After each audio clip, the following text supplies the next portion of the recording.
It was early summer and the day was almost over. It had been warm during the afternoon, but now the sun had set and the evening cold was beginning to come in. Carl Fitter walked down the front stairs of the men's dormitory, carrying a heavy suitcase and a small package tied with brown cord. He paused at the foot of the stairs, stairs of rough wood, painted with gray porch paint that had chipped and peeled with age. They had been painted long before Carl had come to work for the company. He looked back up. The door at the top was sliding shut slowly. As he watched, it closed tight with a bang. He put his suitcase down and made certain that his wallet was buttoned into his pocket in such a way that it could not possibly fall out. "That's the last time I'll ever be going down those stairs," he murmured. "The last time. It'll be good to see the United States again after so long." The shades behind the windows had been pulled down. The curtains were gone, boxed up somewhere. He was not the last person to leave the building. There was still the final locking up to do, but that would be done by the workmen, who would see to it that the windows and doors were tightly boarded, protecting the building until the new owners arrived. How miserable it looks! Not that it was ever such an inspiring sight. He picked up his suitcase and continued down the walk.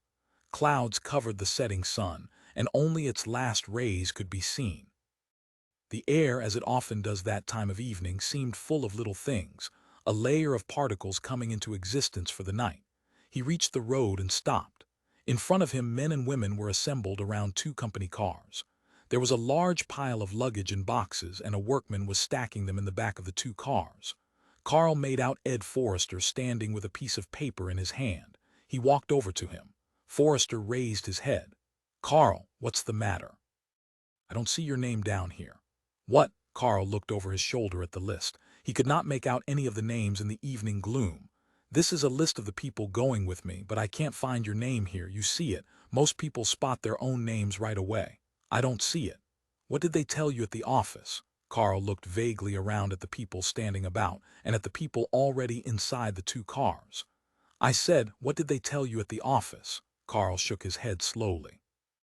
He set down his things and carried the list over under one of the car headlights. He studied the list silently. His name was really not on it. He turned it over, but there was nothing on the back, only the company letterhead. He gave the list back. "Is this the last group?" he asked. "Yes, except for the truckload of workmen. The truck will be leaving tomorrow or the next day." Forrester paused. "Of course it's possible." "What's possible?" Forrester rubbed his nose thoughtfully. "Carl, maybe you're one of those who's supposed to stay behind until they get here. Why don't you go over to the office and see if you can find the main traffic sheet?" "But I thought the people had been notified who—" "Oh, well," Forrester shrugged. "Don't you know the company by this time? But I don't want to stay here. I've already written home. My stuff is all packed. I'm all ready to go. It's only for a week or so. Go on over to the office and see. I'll hold the cars up for a few minutes. Re back if you're supposed to leave with us. Otherwise, wave to me from the porch." Carl began to gather up his things again. "I can't understand it. I'm all packed. There certainly must be some mistake about this." "It's 6 o'clock, Mr. Forrester," the workman called. "We're all loaded up." "Good." Forrester looked at his watch. "Am I supposed to get in now?" one of the women asked. "Get in.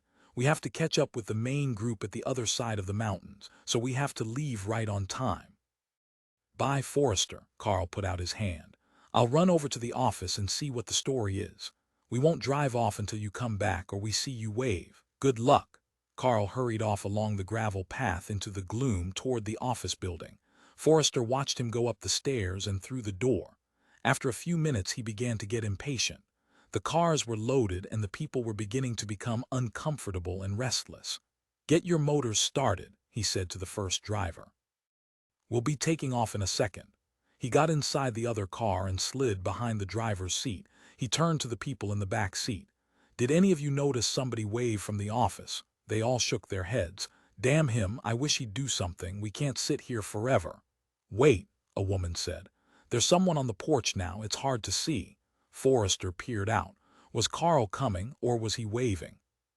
"He's waving." Forrester spread himself out behind the wheel, making himself comfortable.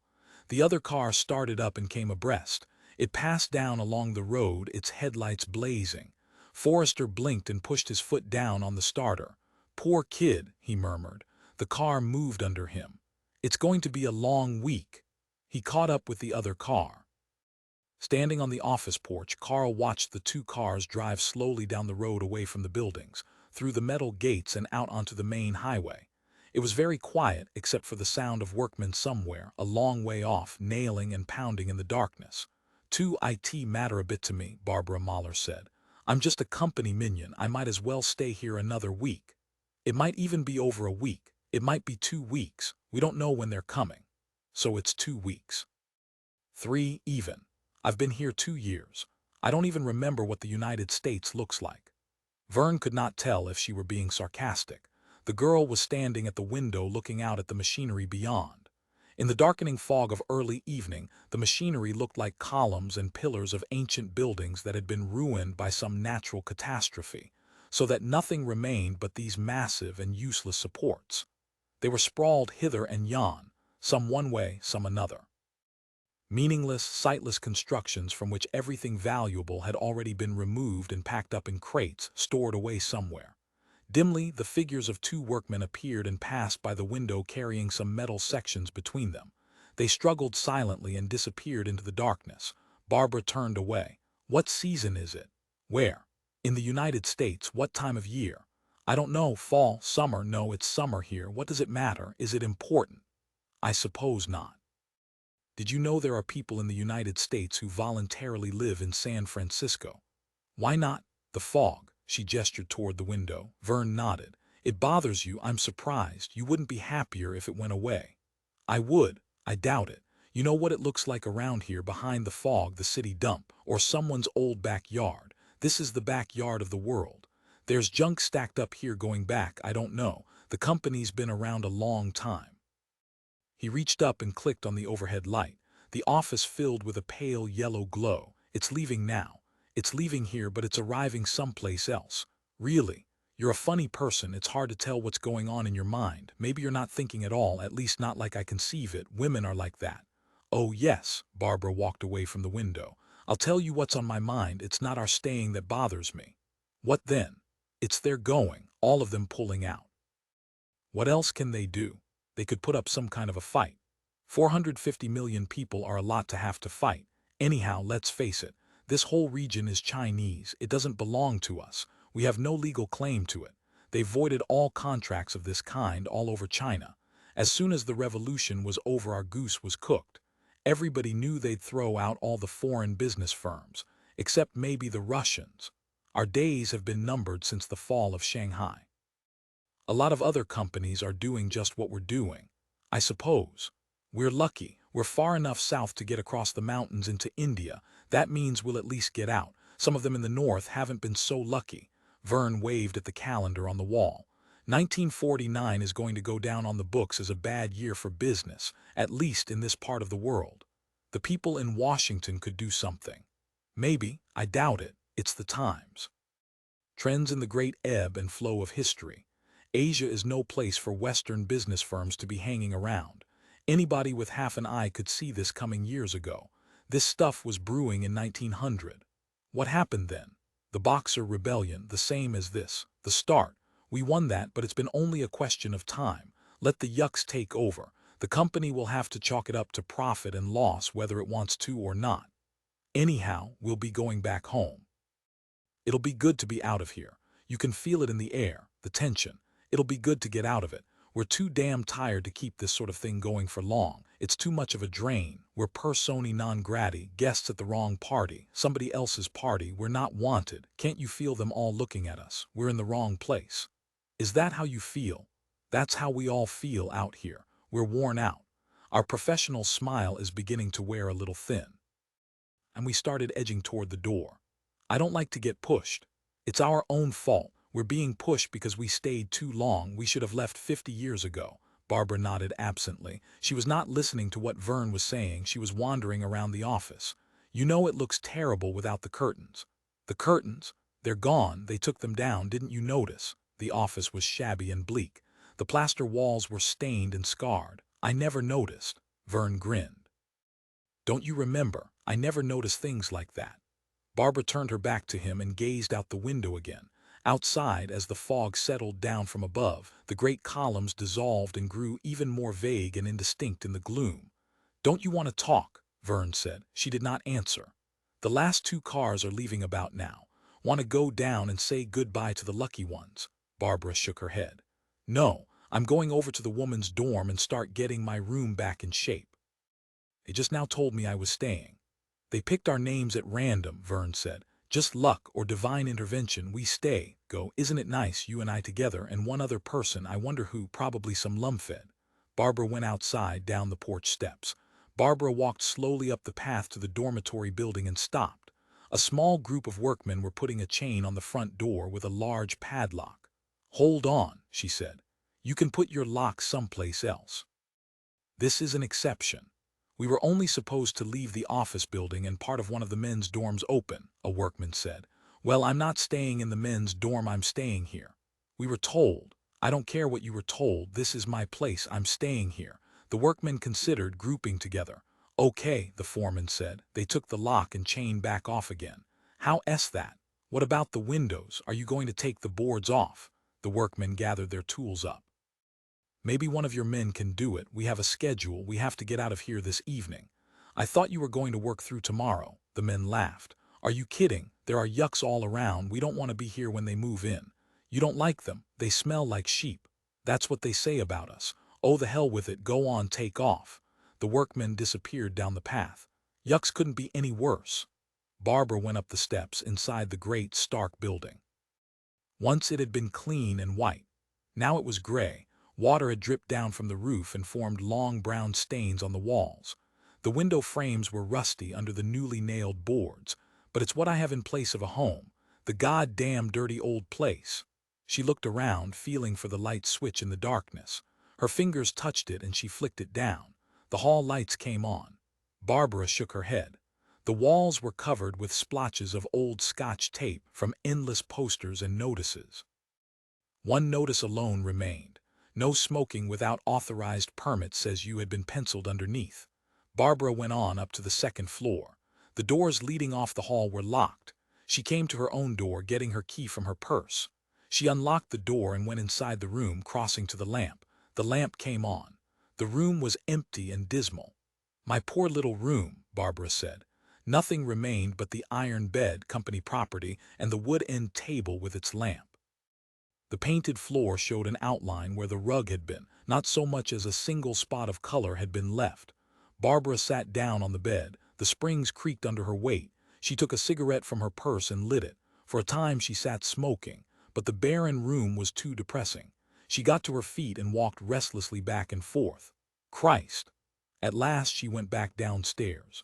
She passed out into the darkness, down the steps, onto the path. By lighting matches, she managed to find her way to the place where the baggage had been collected and stacked by the side of the road. Most of it was gone. The great mound had shrunk to a tiny stack, a few wood crates and 3 suitcases. She found her own suitcase and pulled it away from the others. It was damp with mildew and heavy. She carried it back along the path all the way to the women's dorm.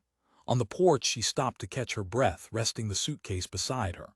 How dark the night was, pitch black. Nothing stirred.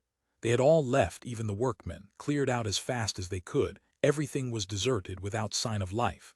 It did not seem possible. The company had always been alive with activity all night long. The furnaces, the glowing slag, men working, trucks moving around, gouges and scoops, but not now.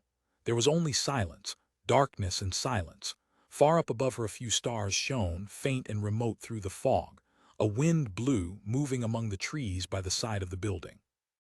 She picked up her suitcase and carried it inside into the gloomy hall, up the stairs to her own room. There she lit another cigarette and sat down on the bed. Presently she unsnapped the suitcase. She took her clothing out, a robe, slippers, pajamas. Then her cold cream, deodorant, cologne, bottles and tubes, nail polish, soap, her toothbrush. She laid them in a row on the table by the bed. At the bottom of the suitcase she found her Silex coffee maker and a little brown paper package of coffee tied with a rubber band, and some sugar and paper cups. It was a damn good thing she had thought to pack the coffee and things in the suitcase instead of letting the workmen crate them up. She plugged in the Silex and went down the hall to the bathroom to get water. She put the water and coffee into the Silex. Then she changed, removing her clothing. She put on the bathrobe and slippers. Found a towel. A good warm bath and then to bed, that would help. Tomorrow things would seem brighter. At night, with all her things crated up, the world silent and deserted around her, no wonder she felt depressed. Had she ever felt worse? The stained, bare walls reflected the stark light of the lamp bulb. No pictures, no rug, just the iron bed, the dirty table, the long row of bottles and jars and tubes, and her underwear lying at the end of the bed. God! The coffee rushed up into the top. It would soon be ready. She unplugged it. What a way to live. Would it be like this for a whole week? 2 weeks. She poured a cup of coffee, adding a little sugar. 2 weeks, perhaps, and with Verne. Of all the people in the world, it was a plot. Fate, as people used to call it. Fate. She sipped the hot coffee, sitting on the bed in her bathrobe. What a hell of a situation. How was she going to stand it? Why did it have to be him, of all the people they might have picked? It didn't seem possible. She looked around at the room. Could things be worse? The room was cold, barren. The cold was seeping around her past the wool of the robe, chilling her, but the coffee made her feel a little better. Presently she began to feel sleepy. Her head ached dully. Her eyes were dry, tired. She put the cup down on the floor and lay back, her head resting against the plaster wall. The springs groaned protestingly under her. She loosened her robe. She was tired, tired and miserable. A week or two living like this. And with him around, she closed her eyes. Her thoughts began to wander. She relaxed, her head sinking down. The pressure of the wall against her neck faded. The scratchy feel of the robe next to her skin began to recede. She thought back to other times, other places. Presently her cigarette ceased to glow. She had stubbed it out. Her cup of coffee grew cold. Lying on the little iron bed, she thought back, her mind wandering. The barren room around her dissolved and grew dim. The heap of underwear, the bottles and jars, the bleak walls, everything wavered. She relaxed into her memories. It was Castle she remembered. They had gone into the bars barefoot in dirty pants and shirts. The bars had wood chairs and there were wood mugs on the tables. With no shoes they could feel sand on the floor under their feet. Most of the bars served fish dinners. Those bars had a fish smell about them. Nobody seemed to mind if they were all sloppy and dirty, laughing and holding onto each other. She, Penny, and Felix. When it was warm enough in the evening, they swam in the ocean without any clothes on. Sometimes they swam almost all night and lay in bed the next day, too lazy to get up. Felix and Penny were engaged. It had been decided that after their vacation, before school started in the fall, the two of them would get married. They would live in Boston, of course. Felix would go on with his postgraduate work in engineering, and Penny would continue to work at the library, at least until he got his degree. Felix was tall and blond with a small mustache. His eyes were always bright and button shiny, and he looked down at people, his hands in his pockets or wrapped around a load of books. His skin was sunny and healthy. He was very good-natured. Barbara liked him, but he got on her nerves. He tripped on things. He swung his arms when he talked. She found it hard to take him seriously. Penny, plump and wearing a heavy canvas shirt, smoking a cigarette, was warm and attractive. She laughed with a hearty man-style deep bellow. She never wore lipstick, and when they came to Castle she brought only 2 pairs of shoes, both low-heeled, and men's pants. As for Barbara Mahler, at 20, she found herself facing a world that was quite different from anything she had known in Boston. She faced it with a mixture of shyness and sullen reserve. When they were with people, she sat off in a corner, holding a drink, impressing people as aloof and untouchable. If a man approached her, she cut him down with a few well-chosen words. Actually, she was frightened.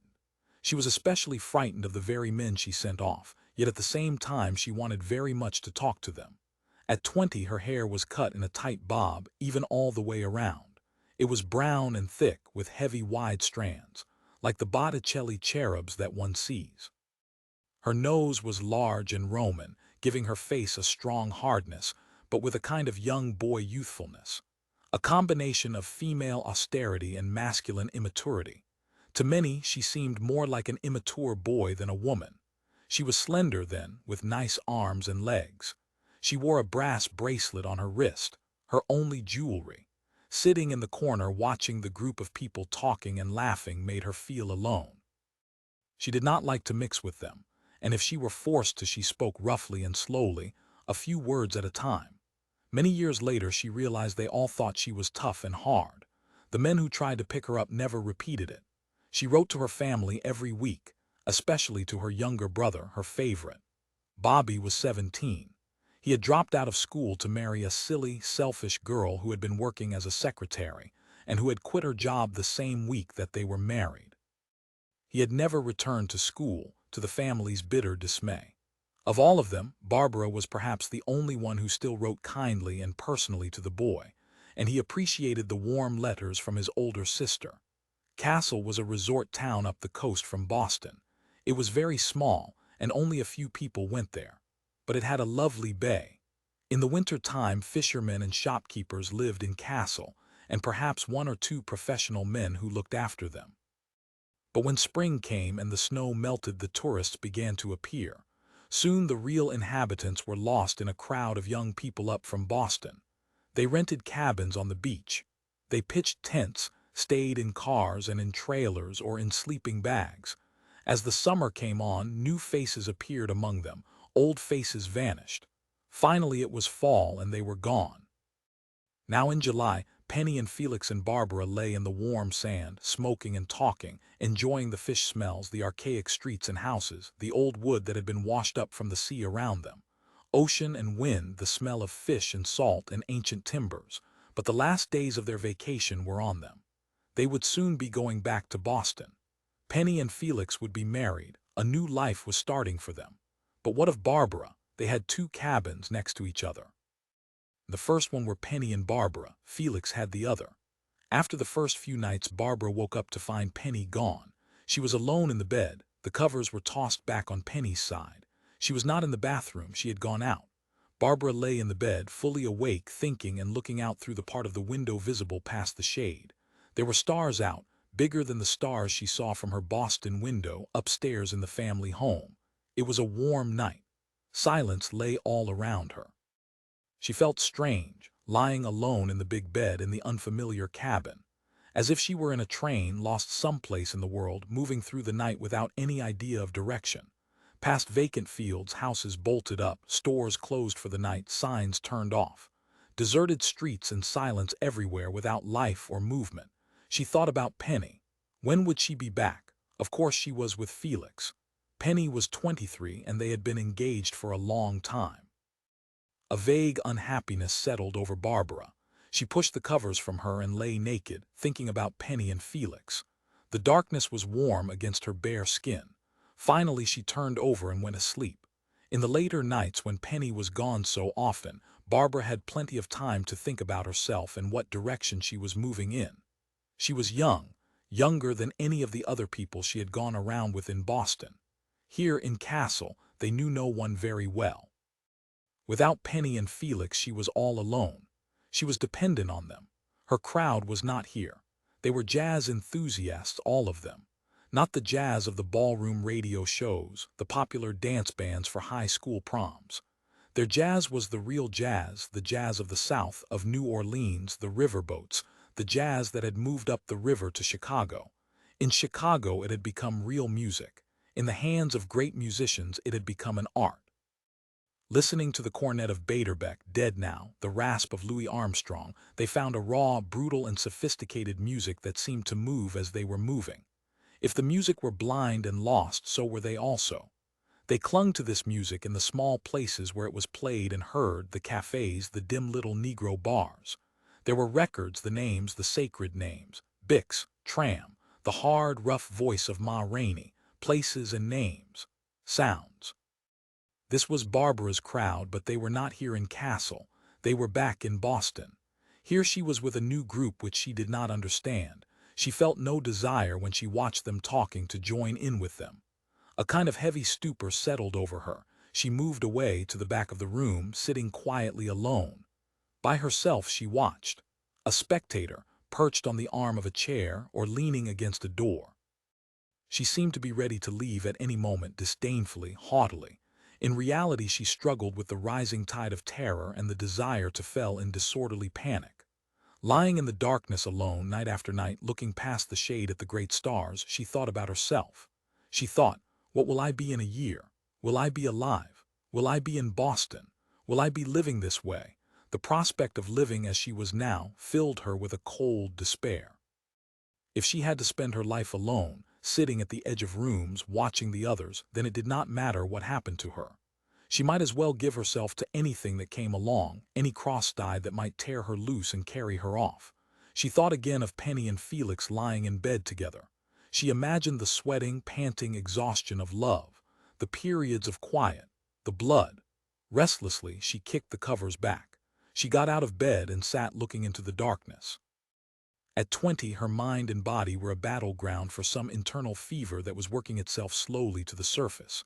The symptoms were long in coming. The waves of intense longing and desire were still indistinct and wave-like, rolling around inside her like a heavy fluid. She got up from the chair and paced back and forth. After a while, Penny came inside quietly. She saw Barbara and stopped at the door. "Hello, honey. I was out walking along the beach." "I know," Barbara said. "How was it?" "Fine." Barbara got back into bed. "Coming." Penny came over and slid in beside her. Barbara felt her body heavy and solid, almost like a man's body. She gasped suddenly, tense, but Penny was already asleep. Barbara lay back, staring up at the darkness, her mouth open a little, her hands clenched at her sides. The next day was the beginning of their last day at Castle. Because they did not have as much money as when they had come, it was decided they would try to hitchhike back. "Lots of people are driving down the coast right now," Felix said. "An endless stream of shiny cars." Barbara pointed out that it might mean they would have to separate. No car would want to pick up 3 people. Even 2 was a lot. The best would be to go singly, but of course, that would be no fun. They let the matter ride for a while. More urgently, there was a final party for them which some friends who were remaining were giving. Penny and Felix went to the party together. Barbara was to come along after them since she wanted to write home once more before leaving. She wrote to her mother and to her father. Then she wrote a short note to Bobby. "Bobby, sometimes I envy you being married. I hope you and Judy are happy. Maybe I'll get a chance to come and visit you later in the fall."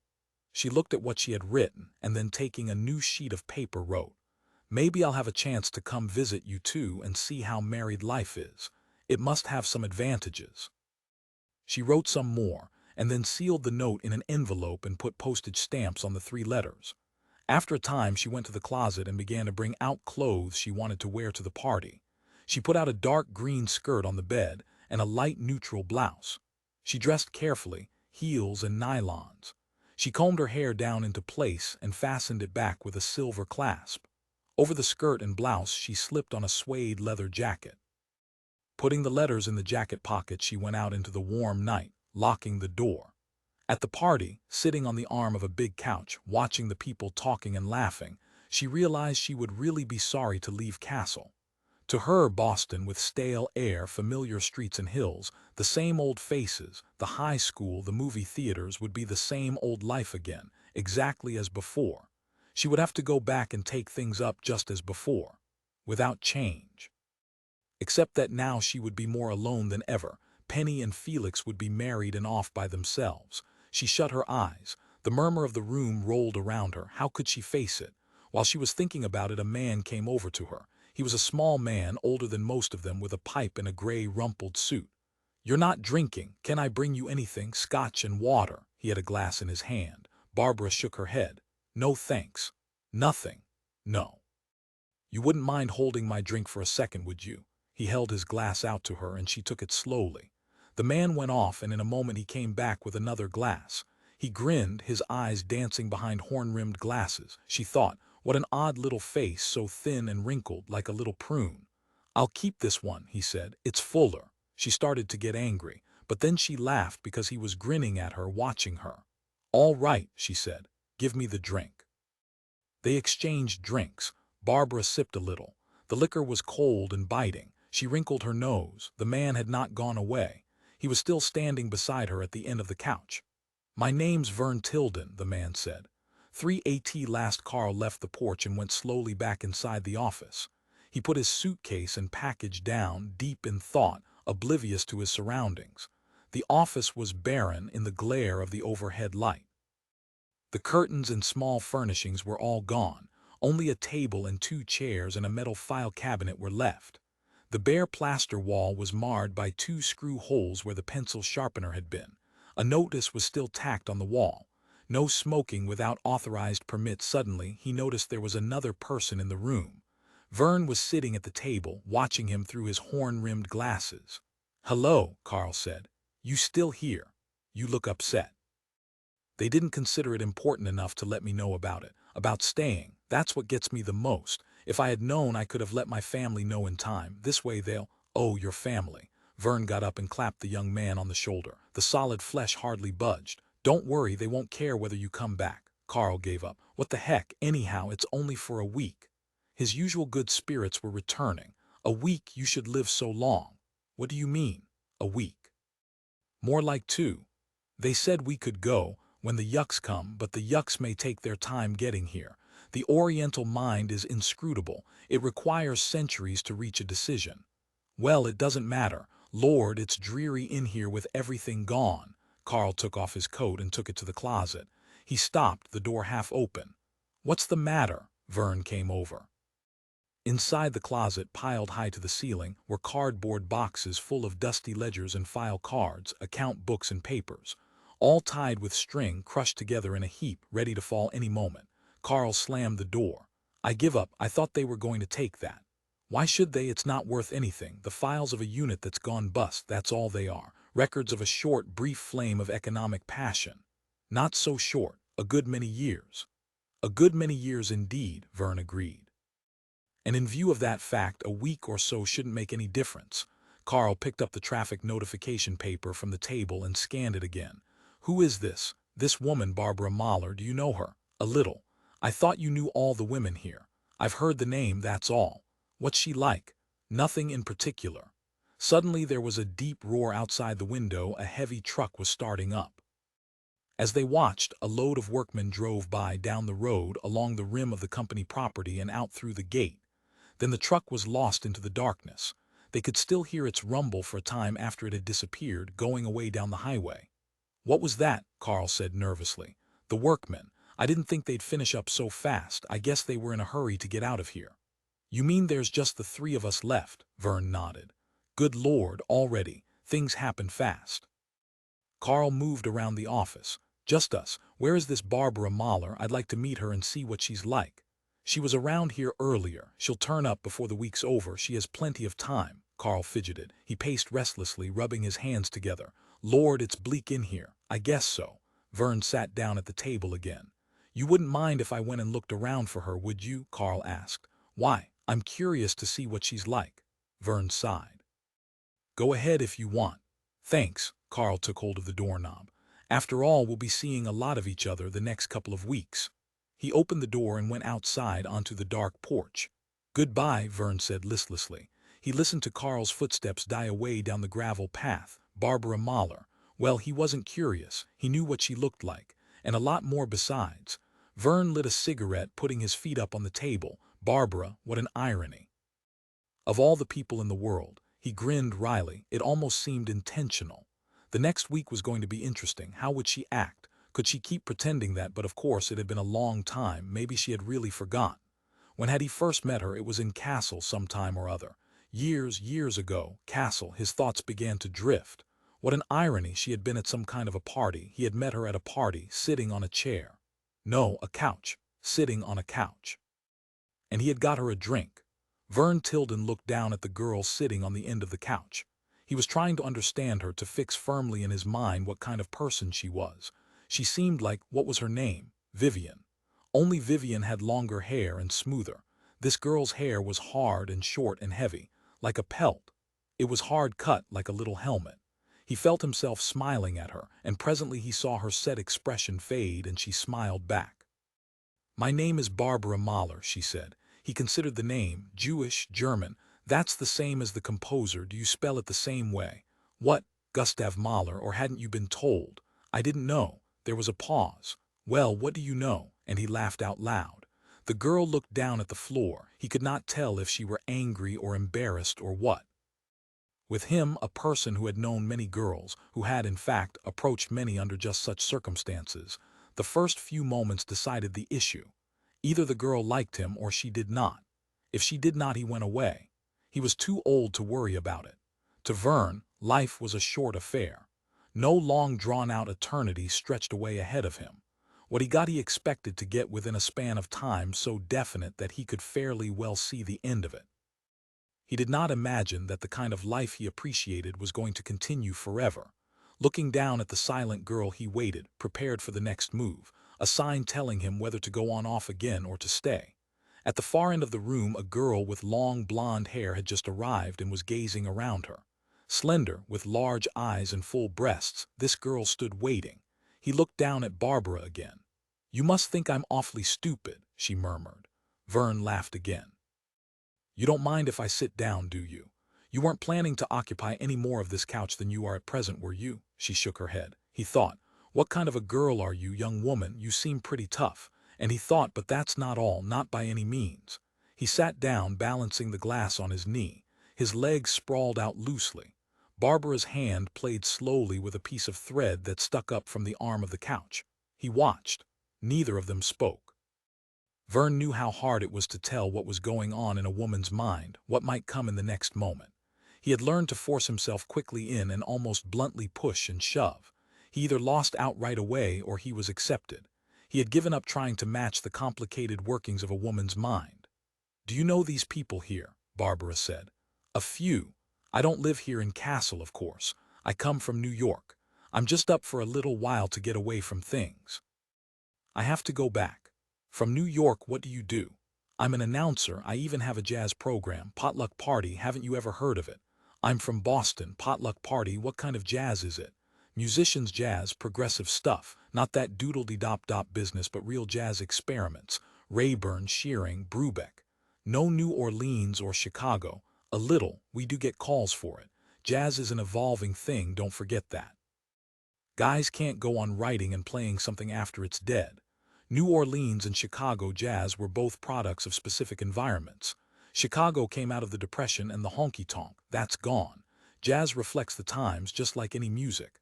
A man can't any more honestly play Chicago jazz today than could Darius Milhaud write like Mozart." Barbara's face began to struggle. "But don't you think men like Ory or Bunk Johnson, they were good in their time, and Bach was a good composer? But that doesn't mean everyone should keep on trying to write like Bach. What I say is..." But then he stopped, grinning. "Maybe we shouldn't talk about jazz. I can see that we won't agree." "But no," Barbara said. "Go on, you have your own program. What time is it?" "Thursday night at 9 o'clock. Usually I use records and transcriptions. Sometimes I have a live group. The last I had was a quintet. Earl Peterson's quintet, you know them?" "No. It's progressive but soft. Some people think it sounds like Debussy. I don't know too much about the classics." "I hate that word," Verne said. "It smells of dust and museums. Anyhow, you wouldn't call Debussy classic, would you? How about Henry Cowell or Charles Ives?" He could see that she did not know what he was talking about. He was beginning to get her typed in his mind. He felt better. To him, there were not individual women, each to be understood. There were kinds of women, types. Once he had figured out what type a particular woman was, the process of dealing with her was much easier. "Listen to what they're playing now," he said suddenly. The couples who had been dancing had stopped and were sitting around the phonograph listening. Barbara listened. After a few minutes she turned to Verne. "All I can make out is a lot of banging sounds." Some people, disturbed by her voice, turned to glare at her. She glared back. "Be careful," Verne whispered. "They pray in front of that. It's a kind of little idol." "What is it?" "The Bartok Concerto for 2 pianos and percussion. It takes time to get used to, like blue cheese." "I enjoy some of Beethoven's symphonies." After the piece came to an end, Penny and Felix came over. They greeted Verne. "Do you and Barbara know each other?" Penny said. "We just met over the sound of cymbals and drums." "I don't like that Bartok thing," Felix said. "I see no purpose in it. I don't care what they say." "How come all you people know each other?" Barbara demanded. "Everyone knows everyone except me." "It's your own fault," Penny said. "You always go off by yourself and then you complain about being left out. We met Verne when we first came here. I thought you were along. You probably stayed behind to write home." "Can I get anyone a drink?" Felix asked. "Not me," Penny said. "If I drink any more I'll pass out. Somebody ought to tell Tom to make them weaker. We still have 2 hours to go." There was a stir among the people. A man was going from person to person collecting money. "What's this for?" Felix said. "We're running short of booze, fellow," the man said. "Pitch in like a good boy." Felix dropped in a clatter of change. Verne gave the man a bill. The man went off. If I'd known it was going to cost us money, I wouldn't have come, Felix said bitterly. We have damn near not enough to get back as it is. Are you people leaving? Verne asked. We have to get back to Boston. This is almost our last day. We're so broke we've got to hitchhike. That means we'll probably have to break up and go separately, Penny said. I don't like the idea. What I want to do is wire home and demand bus fare. I could drive one of you down, Verne said thoughtfully. I have to go back myself on Wednesday, but I only have the coupe and 3 is all we could get into it. Myself, this fellow I've already promised, and someone else. Penny nudged Barbara. This would be a hell of a good deal for you, kid. Then Felix and I could take the bus with what we have. What do you say? Well, let's not rush into things, Barbara said loudly. Let's take it easy. Okay, it was just an idea, don't get mad. Anyhow, my offer holds good, Verne said. To Verne, the 2 weeks at Castle, if nothing else, were at least a temporary escape from a bad situation. It would all begin again when he got back to New York, but for the moment he could forget about everything. The Woolly Wildcats had opened at the Walker Club early in January. At the time, busy with his program and trying to prepare a book on the history of jazz at the same time, he had no particular interest in them. They're really good, Don Field said to him. Don came around to the station to lend them jazz records from his collection or to make cuts on their professional recording equipment. Don Field drooped. He always wore clean, tasteful clothes, carefully pressed and in the proper style, but underneath them his whole being drooped. It gave him a wilted, worn-out look, as if he were just out of bed, a person for whom all activity was exhausting. They're good, Don said again. Aren't you even interested? His hoarse voice raised a little. What's the matter? Aren't you interested in jazz anymore? You're too busy writing about it to listen. I'm interested. I just don't have any time. It must be nice living on unemployment insurance all the time. Not all the time. You are right now, Don shrugged. Anyhow, if you're interested, you ought to go and have a listen. You might get them on your show, give it a little life. What's your connection with them? None. Oh, well, my friend Buck McLean is first cornet, but it's purely a friendly interest. I have no other connection. I go every night to listen and enjoy myself. Also, the girlfriend likes it. Verne glanced at Don, sallow-faced, drooping himself over the end of the table. What's she like? Do I know her? No, Don said. He went out the door, closing it noisily after him. Verne heard him clomping down the hall. Eventually, he found time to take in several new combos, including the Woolly Wildcats. The Walker Club had once been owned by a stripteaser of considerable fame, but recently it had dropped slowly down the social scale until now it was just another hangout for jazz cultists. As soon as he entered the club, he saw Don and a few more of his kind besides. The Woolly Wildcats were playing fast and loud, Emperor Norton's Hunch. He saw McLean puffing away behind his cornet, his cheeks bulging out. A little cluster of admirers hung around the stand. Verne sat down at a table and played listlessly with some wax from the candle. When the waitress started toward him, he waved her off. Presently he got up and, going over to the bar, bought himself a scotch and water. He carried it back and sat down at the table again. When the Wildcats finished, Don Field came over to Verne's table, and with him was his new girlfriend. She was tall and thin, with long black hair, sandals and a red shirt, some sort of jacket buttoned around her throat. She was taller than he, Verne realized when he stood up to say hello. He invited them to sit down for a few minutes. What do you think of them? Don rumbled. Verne shrugged. It's a band. What? Don said hoarsely. The waitress came over. What did you wish? Hello, Susan, Don said. I want a half order of red beans and rice with a side of garlic bread. He turned to the girl. What do you want, Teddy? Coffee. He looked at Verne. Verne tapped his drink. That's all, Don said to the waitress. And a cup of coffee for me, too. My father here is paying for this. The waitress disappeared. Verne studied the girl critically. Her hair was dyed. He could see that. It was too dead, too lusterless. She was restless, bird-like.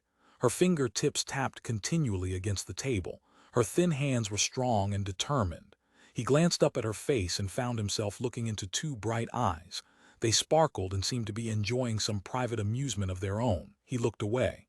Come on, Don said. Let's admit they are about the best one-beat band around. Wood blocks, banjo, strictly Rick-I-Tick. Don's great sullen face clouded. All you crews want is this bop. he began, but the girl put her hand on his arm suddenly, leaning toward him. Come on, darling, let's not get excited about it. Don subsided into silent gloom. The red beans and rice came. Don began to tear hunks of garlic bread loose and scoop up the beans with them. Like some peasant of the Middle Ages, Verne thought. He sipped his drink. Presently Teddy leaned over toward him. To get back to the problem of jazz. Do I receive the impression that you don't personally enjoy the Dixieland-style jazz? Verne shrugged. It had its place. He was watching her closely. If she was a bird, she was a dangerous kind of bird, a bird of prey. He found he disliked talking with her. She was pushing, searching. He did not like women who did that. Is this the first time you've been here? He asked, changing the subject. Miss Teddy. Teddy. No, I've been here many times before. I like it here. And I especially enjoy the music. He smiled. Oh, that's nice. She smiled back. Don ate, immersed in the problems of consumption. Once in a while he looked up, chewing, his great face blank and expressionless. I understand you have a jazz program, Teddy said. What's the name of it? Potluck party, Thursday evening at 9. What kind of music do you play? Progressive jazz mostly, Brubeck, Bostic. I don't know much about them. You should. Someday people will sit around in dark places reviving them. Like you do Orion Johnson. Do you write your own programs out in advance or do you do it ad lib? It varies. He uncovered his watch. Well, he said, getting up slowly, finishing the last of his drink, I guess I'm going to have to be getting on. You staying? I can drive you someplace if you want. Don looked up from his food. See you later, Dad. I'm sorry you have to leave so soon, Teddy said, the fixed smile still on her face. I hope we'll see you again sometime. Thanks, goodbye. He left. The following Thursday he did his program. After it was over, he chatted a while with the board man and then went to get his coat. As he walked through the waiting room outside the control booth, he saw from the corner of his eye that someone had got up suddenly from one of the deep chairs and was coming quickly up behind him. He turned. It was the girl, Teddy. She smiled at him.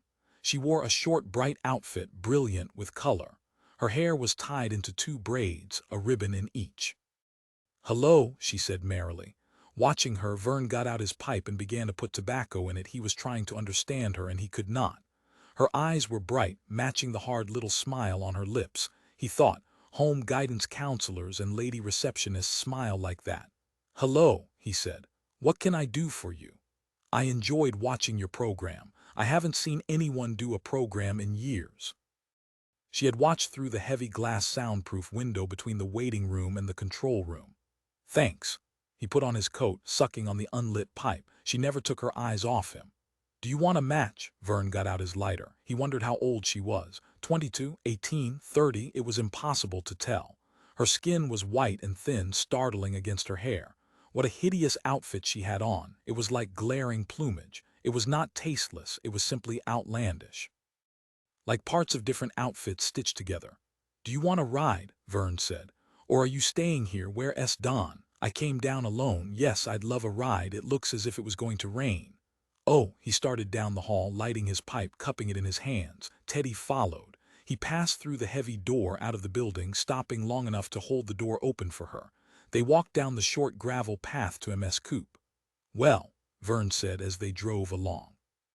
Where do you want to go? Where do you live? What time is it? He looked at his watch. 10:30. That's so early, is it? Don't you think so? He was silent for a moment. It depends on what time you have to get up. How about you? How about me? What time do you have to get up? Tomorrow's my day off, Verne said slowly. I probably won't be getting up before 11. She was watching him, waiting for him to continue. He kept his eyes on the road, gripping the wheel. He was beginning to feel badgered. Do you want to go by the Walker Club? He said finally. She laughed. Not very much. Where then? Wherever you want. They drove in silence. At last they came to a well-lit intersection. Verne turned. They drove along a short distance and then came to a stop at the curb. The car was in front of the Lazy Wren Club. Do we get out here? Teddy asked. Verne nodded. They got out and went inside, passing down a flight of dark stairs. The place was filled with people. They were almost all Negroes. Packed in tight against each other, they were watching a three-piece group playing on a small bandstand. The club was shabby and old-fashioned, drab and smoky and very hot. A thin, bald Negro pushed his way up to them. He smiled widely. Hello, Mr. Tildon, he nodded to Teddy. I'm very glad to welcome you folks here tonight. Frank, this is Teddy. I'm quite happy to meet you, Miss Teddy. This is the first time you've been here. Yes. Verne has said some awfully nice things about the band. Frank smiled more. He likes our music, I think. Do you want to sit at the bar or at a table? Verne said to Teddy. A table. I think I have one for you. Frank pushed away for them through the people to a table almost at the edge of the bandstand. How is this, Mr. Tildon? All right. Bring us a couple of scotch and waters. Frank left. Teddy began to struggle with her coat. Verne helped her fold it over the back of a chair. They sat down, facing each other across the table. It's awfully warm in here, Teddy said. She watched the three men playing. Their music was quiet and very strange. It seemed to start off in one direction, only to wander away the next moment on a completely different path. The music seemed to be lost, bewildered but calm, with a faith that everything would turn out all right in the end. And so it did, suddenly, with a few neatly turned chords. Everyone relaxed, and a mute, appreciative murmur rushed through the room. Teddy turned to Verne, eyes shining. I liked it. It's better than Ace in the Hole, at least. They stayed, listening to the music and drinking for several hours. Teddy was quiet, paying close attention to the sounds from the bandstand. Finally, when the three men were taking a break, she turned suddenly to Verne.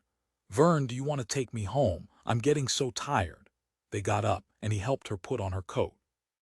Paid the bill, and they went upstairs and outside. The air was cold and brittle. Teddy took a deep breath. What a sensation! They got into the ear and began to drive. Verne was silent. Presently he slowed down. Maybe you better tell me which direction to go. I don't know where you live. Can't we drive around? The air is so good. If you like air, roll down the window. She rolled it down and leaned out, her mouth half open, the wind blowing her braids up. At last she expressed a desire to go home. He took her there and led her off in front of the apartment building, driving away with a feeling of mixed annoyance and curiosity. He wanted to categorize women. This one was hard to figure out. She seemed after something. A sort of determination gripped her. But for what? She had gone around with Don Field. What could she have found in him? He considered the matter for a while and then gave it up. It was not worth the trouble.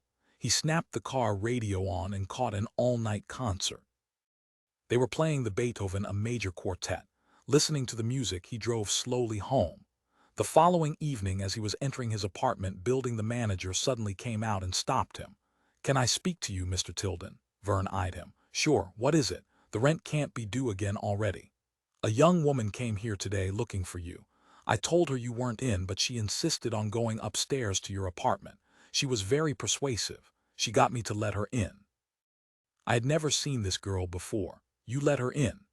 As you know, it's against the policy of the owners to allow someone into a tenant's apartment, but her condition was such that Verne went quickly upstairs.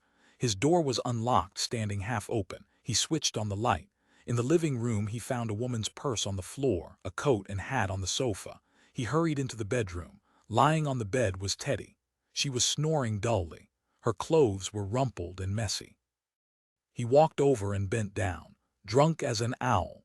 She did not stir. If he thought this was something, Carl walked quickly away from the office through the gloomy darkness toward the women's dormitory. The company grounds were deserted and silent. It made him feel strangely sad. He increased his pace. At last he came to the great square building where Barbara Mahler was supposed to be.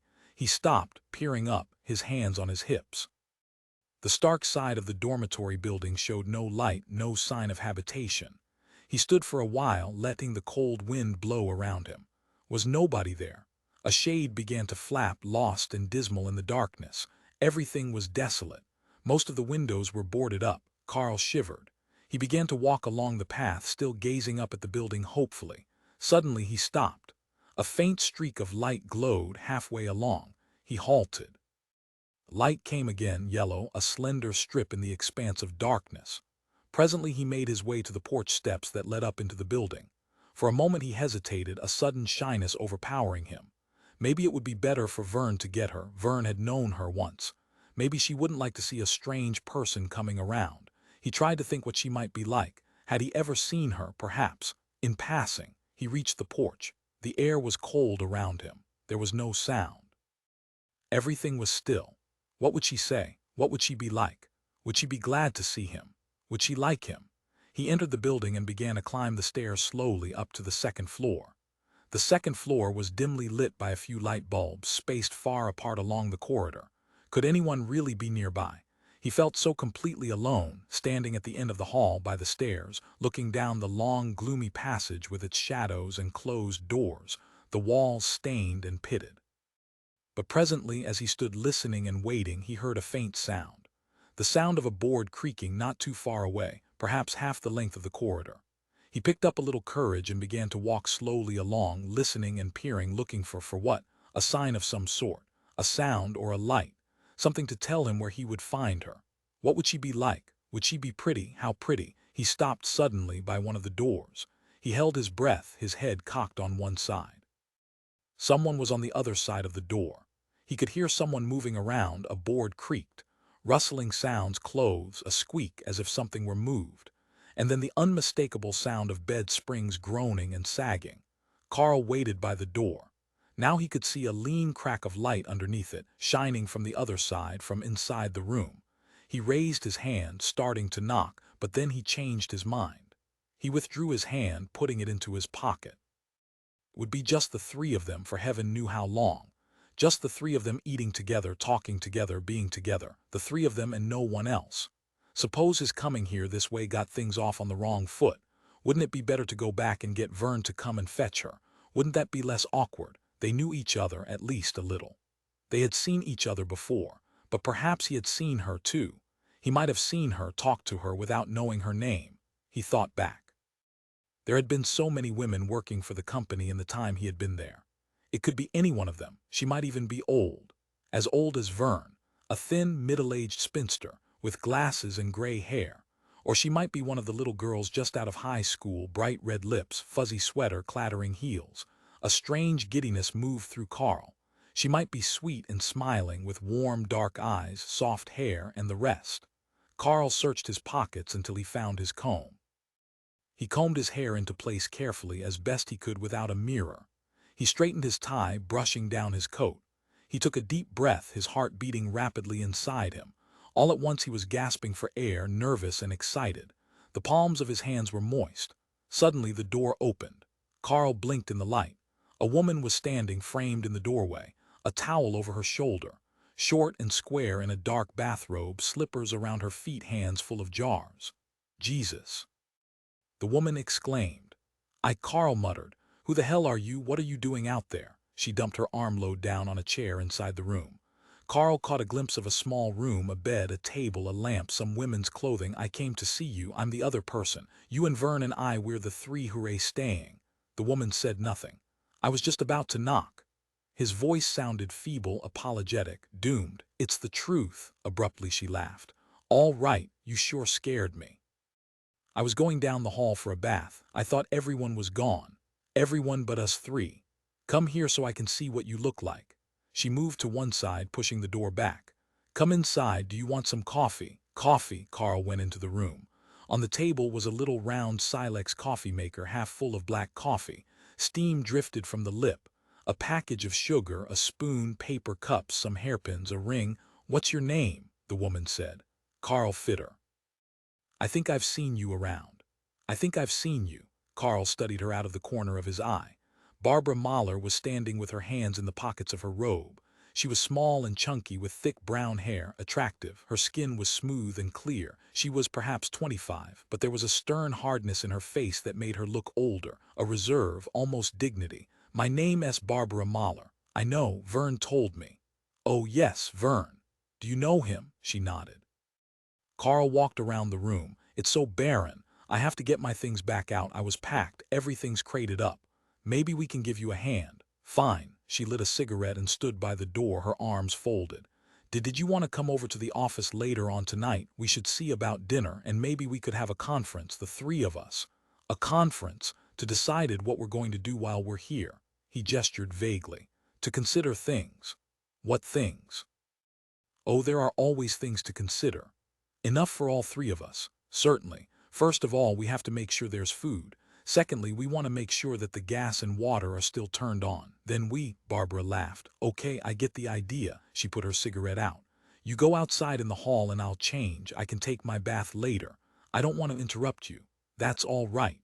She moved away from the door. "Go on outside, I'll put on something else." Carl went out into the hall.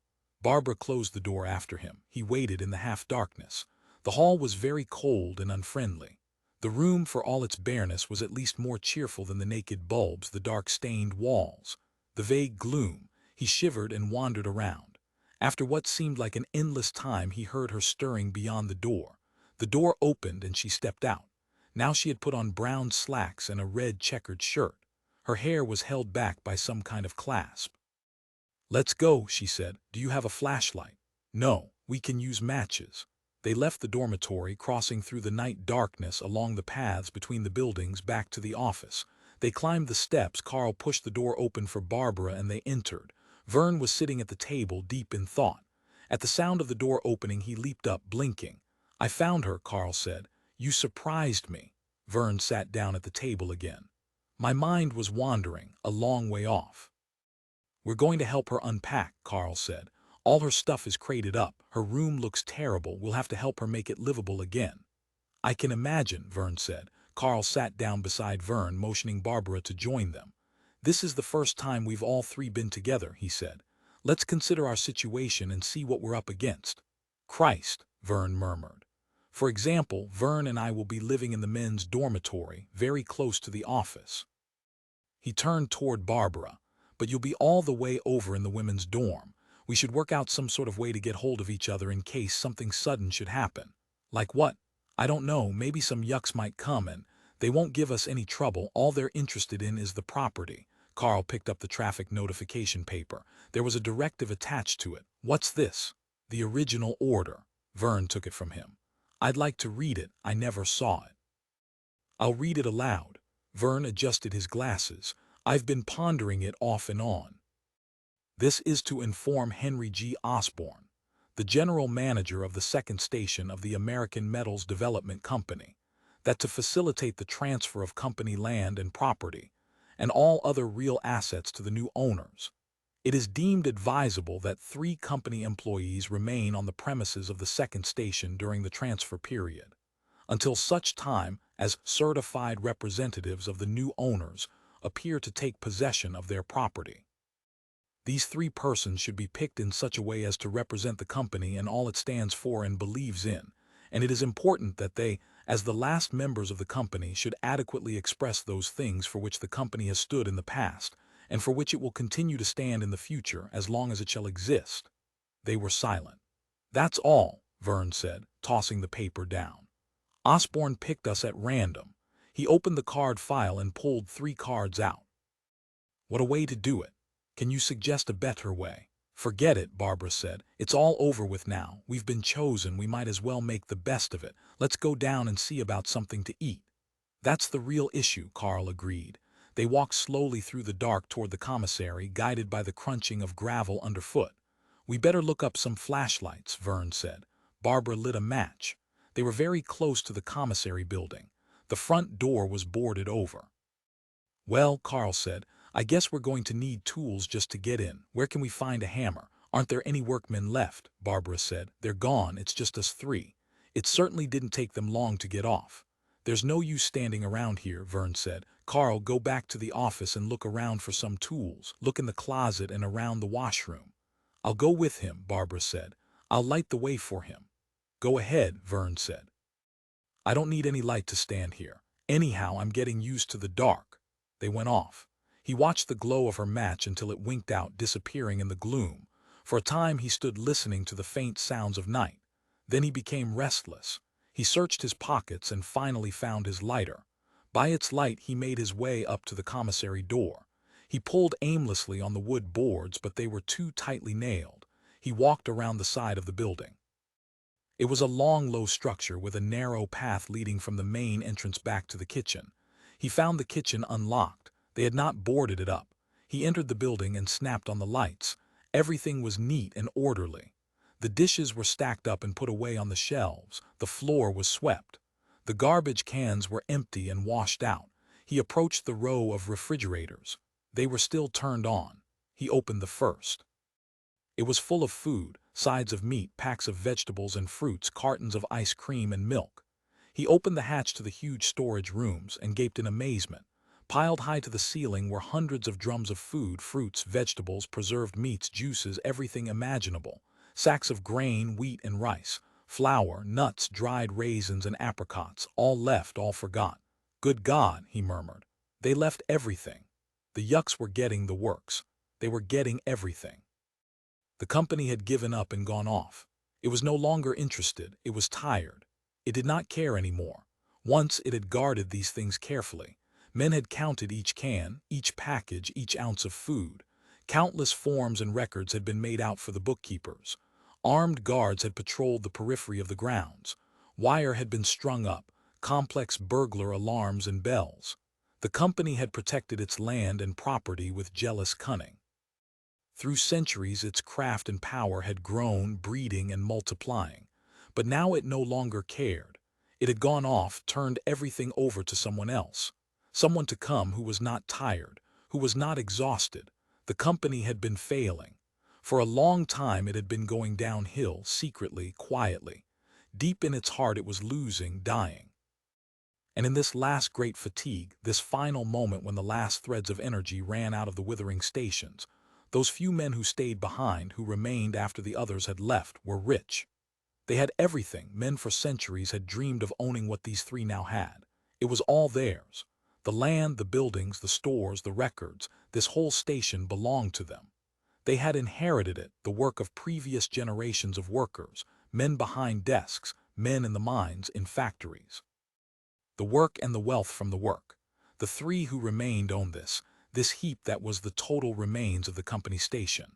They had not built it, or done much to help produce it, but it was theirs all the same. They were the only ones left to have it, in the dim, short days that remained before the new owners arrived. Before it became a part of that new world, that world which just a little while before had not even been entered on the company's list of potential competitors. Verne gazed at the food and he thought of the other buildings, the stores and property abandoned to them, left behind. He could hardly believe it. The company had worked so long to acquire all this. Could it really leave it behind for others to find, for strangers to take? But meanwhile, it was a stroke of luck for the three of them. After they had eaten all they could, after they had slept in all the beds, bathed in all the tubs, listened to all the radios, taken out of boxes and crates anything they desired, they would disappear too like the others. After a little while there would be nothing left of them either. They would join the others. But right now there was at least a week ahead of them. Later, the yucks would come with crowbars and hammers and open up the doors and windows. Maybe they would tear down the buildings. Maybe they would make them even bigger or change them so that no one would recognize them. They might do many things, but right now he was not thinking of this. He was thinking of the week ahead. Presently he heard the sound of footsteps. Carl and Barbara came into the kitchen carrying a hammer. They stopped short when they saw all the food. I guess that answers that question. Barbara went into the storeroom. They heard her moving cans and drams around. What do you think of these for dinner? She came out loaded down with canned chicken, canned peas, cranberry sauce, and a rum pudding. There's milk in the refrigerator, Verne said, and frozen vegetables and meat, tons of it. Put the cans back, Carl exclaimed, looking into the first refrigerator compartment. Forget them, look at all this frozen stuff, let's have that instead. What a break, Barbara murmured. It's strange. I've worked for the company 2 years and I've never seen food like this. They must have held it back. Carl rummaged through the drawers under the great sink. Look, he held up 2 long flashlights, snapping them on. They worked perfectly. What do you say? Let's take a look around outside before we eat, Barbara said. Let's make sure there's no one else here. Come on, Carl handed Verne one of the flashlights. We'll go and explore. We can eat afterwards. Verne accepted the flashlight silently. I'll go along with Barbara one way and you go the other. We'll make a complete circuit of the property and meet back here. What a waste of time, Verne murmured. We ought to know for sure. There might be somebody left. Some old workman, some old Swede working away in a deserted building. Okay. Verne wandered toward the door.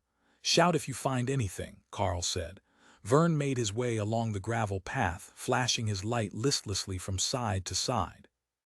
The light caught a tree, then a row of shrubs, then finally a great granite building, one of the administration buildings. The windows were nailed over. The door was chained. In the fog it seemed forlorn and dismal. He went on. Now he was coming to abandoned piles of machinery. Massive columns reared up into the fog and were lost. In the darkness it seemed as if they had been thrown there in no particular order, left behind, emptied out of some vast, cosmic bag. Or perhaps they were the beginnings of some new, never-finished structures that had been given up, left to rust and corrode in the mists. But more, these columns seemed like the ruins of some very ancient city. Verne stood at the foot of one of the towers, gazing up. Perhaps it had supported the corner of some Colosseum or a long-forgotten Parthenon. Would tourists come later to look? Would the new owners stand and stare and wonder what his world had been like, what the people who had left these hulks might have been, his people, his world? Verne moved on. These ruins were his ruins, the remains of the company. He came to the fence that marked the edge of the property. Beyond, even with the flashlight, he could see nothing but rolling fog and darkness. Was there anything out there? What would come from the fog and darkness? Would it be good? They were out there. New owners who would soon be coming to claim their new possessions. Verne turned away. He walked slowly back toward the commissary, flashing his light aimlessly over the ruins and towers. The commissary was silent. The others had not finished their tour. He went inside and sat down to wait. After a long time he heard them clattering up the stairs, talking and laughing together. "What did you find?" Carl said. "Anyone?" "No. Nothing either," Barbara said. "Let's eat, and then we can get my stuff uncrated." "Go to bed." "Sure." Verne got to his feet. "Let's start." "I'm really hungry," Carl said. "Really hungry." 5 Verne woke up. He was lying in bed, feeling the sunlight shining on him. If he opened his eyes, it would blind him. He turned the other way and the red haze became black. He yawned. The covers were twisted around him. He opened one eye a little to see the clock. The clock wasn't there. He was facing a bare wall, the paint peeling, stained and cracking with dirt and age. For a moment he felt startled. He sat quickly up. Across the room Carl was still asleep. His blond head was hidden under the covers. Only his hand and arm, hanging over the side of the bed, were visible. Verne reached around on the floor and found his glasses. He fitted them into place and got slowly out of bed. It was only 8 o'clock. He went over and sat by his clothes, heaped across an unused bed, rubbing his hands together and yawning. The day was warm and bright. Out the window he could see the trees and carefully arranged shrubs that grew in front of the men's dorm. A long way off a blue bird was hopping among some weeds, growing up beside a heap of rusting slag. Presently he picked up his clothing and began to dress. 8 o'clock was too early. He had wakened from years of habit, but there was no need any longer. There was nothing to get to, nothing to begin. It was all behind him in the past. He let go of his shirt, dropping it. Why was he up? What for? There was nothing to do. He padded back to his bed and slid into it, pulling the blankets up over him. Carl stirred a little in his sleep. Verne watched him, how long he was. His feet and head stuck out at both ends of the bed. He smiled.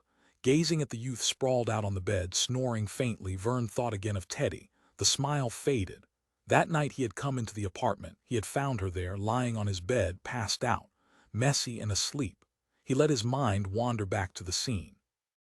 Her shoes had been kicked off. Her skirt was up around her waist, showing her thin, white legs. She had rolled her stockings down. They were wrinkled and sagging. Verne went back and bolted the door to the hall. He returned to the bedroom. She had turned over so that her face was away from him. He could still hear her dull breathing. What had the manager thought? Had he known she was drunk? Maybe he thought she was sick. Why had she come to his place? He sat down on the edge of the bed. It was hard to connect her with Don Field. Don was so square, so out of the course of things. He plodded along between one meaningless activity and another, hunting down a certain old Genet record of the New Orleans Rhythm Kings, reading a forgotten science fiction serial in an old Air Wonder Stories magazine, patronizing some humdrum cafe because it was off the beaten path and served some peculiar sauce. Everything he did was cultish, set aside. But this girl looked as if she flowed in the mainstream of things. Perhaps she had just picked up Don for a passing moment. It was hard to tell. He had never heard Don mention her before.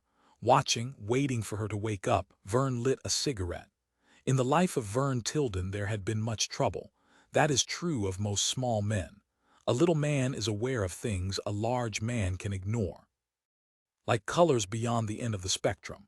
Invisible to the ordinary eye, certain things were major realities to Verne that another man would not even have noticed. He had grown up in Washington, D.C. Most of his early life had been spent in the bleak snow-covered streets and vacant lots of the little town of Jackson Heights, just outside of the city proper. In the winter he and his brother went sledding. When they had to stay indoors they played duets on the piano together. He remembered nothing about the piano, later in life. Finally he had switched to the oboe, which he played in the high school orchestra. Later he gave up that too. Playing in the high school orchestra made him look silly. He was practicing in the afternoon when he could have been walking uptown with the other kids, and on some days he had to wear the gaudy red and gold uniform of the school that made him look like a ticket taker in a theater. After school, he was very much alone. When he had finished practicing, he ran up to the music store and listened to records. At that age he talked with a slight stutter, in a nervous, excited way. It made him shy with people. His brother graduated from college and left the family home. They got letters from him once in a while. Verne read a lot, and for a while he thought he would go on to college too. But at 19, when he finished high school, his father convinced him that it would not be too bad a thing if he earned a little money working for a while. The family had carried the burden for too long. Some help was needed. He got a job in the bookkeeping end of a big department store, typing up monthly statements and emptying the waste baskets. At 19, a boy who still stuttered and who occasionally blew a few notes on his oboe, he met a girl his own age who was enough interested in books and music so that there seemed to be something between them for a time. She was blonde and tall, with hair like corn silk. Her people came from the Middle West. She had blue eyes and a soft, thoughtful voice. The two of them walked and read and went to Sunday concerts, and considered their lives together. One rainy night, when his family was away at the movies, Verne and the girl went upstairs to his room, and with many giggles and heartbeats, many murmurs and fears and nervous glances out the window, they pulled the shades down and crept into the little wooden bed he had slept in since he was a baby. There in the room with his postage stamps, his model airplanes and maps, his oboe standing up silently in the corner, all the things from his so recently discarded childhood, Verne and the girl lay huddled together, heart against heart, knee against knee, shaking and holding on to each other. Outside the rain poured down. Cars slithered past. The room was silent except for their own sounds. At first the girl was withdrawn, nervous and cold.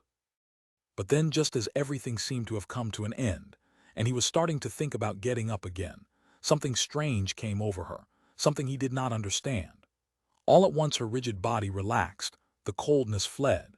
He was pulled back, dragged abruptly against a scalding belly that strained and quivered with such violence that only the eventual return of the family and the sudden scramble to dress was sufficiently distracting to save him. He escaped. His father drove her home. Verne and the girl were silent all the way. After that, their relationship gradually fell off. He continued to work at the bookkeeping office. The idea of the university became dimmer and dimmer. When he was 21, he met another girl. This one was tall and dark and quiet. Her treasure was sold dearly. He found himself married all at once, living in a one-room apartment, watching her string bras and underpants across the bathroom, smelling the starch and iron in the kitchen, and the eternal mechanical presence of pin curls next to him on the pillow. The marriage lasted only a few months. Sometime between it and the Second World War, he never knew just when, the last memory of college faded from his mind, to be lost and forgotten forever. When the reed broke, he put his oboe away in the closet. The stutter had disappeared and he had grown a small dark mustache, but his hands shook when he lit a cigarette. There was still a too quick nervous motion about him. Liquor helped that. Liquor allowed him to laugh at things that normally shut him up tight for days. He found himself beginning to get an edge on men. They were no match for his rapid tongue, his developing razor wit. A hard chilliness was slipping into him, into his speech. It carried him a long way. It was good to have. When the war came, he joined the army. He was too small and light to be much good, but they didn't like to lose a man whose mind worked so fast he finished out the war teaching others to do the things he couldn't. The mustache disappeared, and he learned just how much he could drink before there was no turning back. His hair began to thin. It became soft and wispy. He put on horn-rimmed glasses and discovered French cuffs. The kind of music he had once played on his oboe was almost forgotten. Somehow, in the ratified classical strata, he felt more cut off and alone than usual. He was more separated than before from the things he wanted. What did he want? He was not sure. He did not intend to let anything stand in his way, but he did not know in which direction that way might be found. But a man can face the knowledge that he has not found his rut, his depth, his way and people, only so long. Then he stops worrying about it. Verne married again. This girl was plump and competent. She had been secretary to very important people. In her, he saw the drive and direction that he himself seemed still to lack.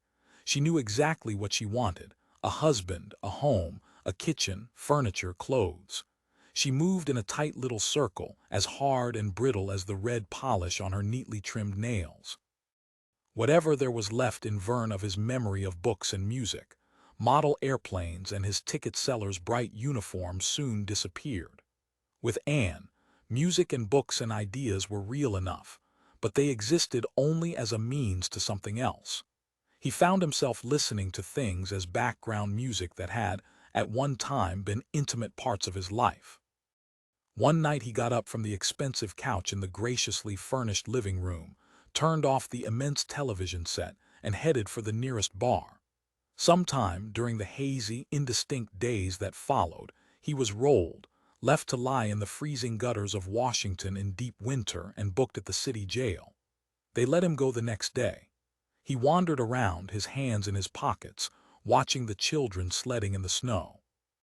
With his second marriage over, he gathered up what things were his and set off for New York. The taste that he had had for music had spoiled. He began to sit long hours in dark bars, tapping with a 50-cent piece, watching the people and listening to the sour, bitter music from the little Negro and mixed combos. His knowledge of jazz eventually became of use to him. He got a job with a small station, turning over jazz records in the early hours of morning. After a year or so, he had his own program. He had begun to slide into a kind of existence that seemed to fit. Why? He did not know. He was too small a man to drink as much as he did. There were many mornings when he could scarcely drag himself out of bed. His friends were stooped, preoccupied cultists, occasional natty homosexuals, hard-voiced lesbians. Smoke and sour sounds, $50 and endless commercials. Once he stopped, staring into the mirror, rubbing the yellow, hanging flesh of his neck. The tiny hair stuck out like pin feathers. His eyes gazed blindly back at him. He was like some runt of a chicken, some plucked and charred creature that had been hung from a hook, drying slowly, corroding through the years. A wrinkled, dried-up runt of a bird. But then he shaved, washed, put on a clean shirt, drank some orange juice, shined his shoes, and it was all forgotten. He put on his coat and went to work. Teddy stirred. Verne snapped back, glancing down at her. He put his cigarette out and stood up, stiff and cold. He went over and pulled down the shades and turned on the lamp. Presently the girl rolled over toward him. He could see her teeth, small and even, her long mouth, much too long for such a lank face. Suddenly she opened her eyes. She blinked, gazing at him fixedly, unwinking. Then she began to struggle to a sitting position. "Jesus," she shuddered, gagging. "Christ, how do you feel? How long have I been lying here? It's about 7:30. That late? Help me up like a deer, won't you?" She got up unsteadily. Verne took her arm. She pulled her stockings up and smoothed her skirt. Then she went into the bathroom. Verne lit another cigarette and waited. At last she came out and picked up her shoes. She put them on, sitting at the foot of the bed. "Do you want to take me home?" she said. "Now, would you?" "Sure." He brought her the coat and purse she had left in the living room. Her hair was shaggy and disarrayed. Her clothes were messy and crumpled. When he went by her to let her into the hall, he got a whiff of a sour, unhealthy odor, perspiration and urine and liquor. They went downstairs silently and got into the car. As they drove along the road, Teddy said little. She stared out the window at the passing lights and signs. The window rolled down. Several times Verne started to speak, but gave it up and remained silent. They reached her place and he drew the car over to the curb. Teddy pushed the door open and got out. Suddenly she stopped. Verne, do you want to see what my apartment looks like? You've never seen it. Not particularly, he said slowly. It's late. Suit yourself, she hesitated. It's not so late. It is for me. She turned and moved slowly away from the car across the sidewalk toward the building. Verne got out. He rolled up the windows and locked the doors. Teddy stood waiting for him. You changed your mind. Just for a few minutes. Verne gazed off down the dark street. The houses were tall and close together, uniform in appearance and unattractive. At the bottom of a hill was the beginnings of a commercial district, a dank, ratty cluster of grocery stores, hardware stores, Italian bakeries, a boarded-up candy shop. The wind blew a newspaper along against a gaunt telephone pole. "Coming," Teddy said from the steps. They went up to her floor. She opened her apartment door and turned on the light, walking quickly through the room. The place was in disorder. On a low table were two half-empty whiskey bottles and ashtrays spilling over with cigarette stubs. Clothes were strewn over everything, the chairs, the lamp, the bookcase, even the floor. He went slowly inside. "I'll change," Teddy called, going into the bedroom. He caught a glimpse of an unmade bed, open dresser drawers, more clothes. On the wall over the bed was a big photograph, a thin, nude girl, lank and bony, with little breasts like pears. He moved in to look at it. Teddy disappeared into the bathroom. "I'll be right out." The picture was of her. Verne moved back into the living room. One wall was a bright blue, a solid dark sheet. She had painted the apartment herself. On the walls were prints, Modigliani, Kandinsky, Hieronymus Bosch, a phonograph and records, jazz and chamber music. Mobiles, 3 of them. He eased himself slowly onto the couch, crossing his legs. After a while, Teddy came into the room and stood by the door, leaning against it, her arms folded. "Want anything to drink?" she said. "Nothing, I'm about to leave." Verne got his pipe out and poured tobacco into it. He lit up silently. "What do you think of the place?" "It's all right, those are nice mats." He got up and went over to some Chinese mats hanging down the side of the wall.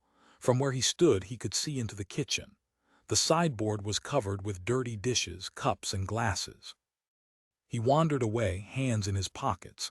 "It's cold in here, maybe it's the colors." He fingered the burlap drapes. Teddy watched him without expression. She had put on a scarlet wrapper fastened with a knotted cord and slippers. She lit a cigarette and smoked, long and austere in her flamboyant silk robe. Her face was haggard. She looked more like a bird than ever, her nose like a beak, her eyes black and sunken. She walked toward the couch. "I did the painting, the walls." "I thought you did." Verne sat down again on a chair by the door.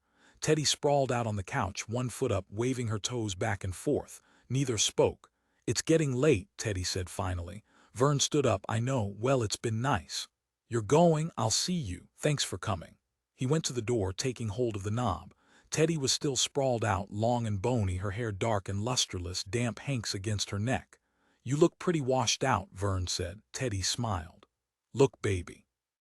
You've been a dear. Now run along. I'll see you again soon." He laughed. "All right."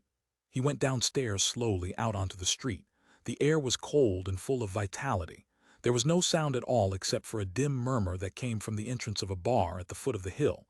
He got into his car and drove away. Don Field came stumping around to the station when Verne was off his shift the next day. He carried a magazine under his arm. He had on dark glasses and a sports shirt. "Greetings," Verne said as they walked away from the station building toward his car. "How goes it?"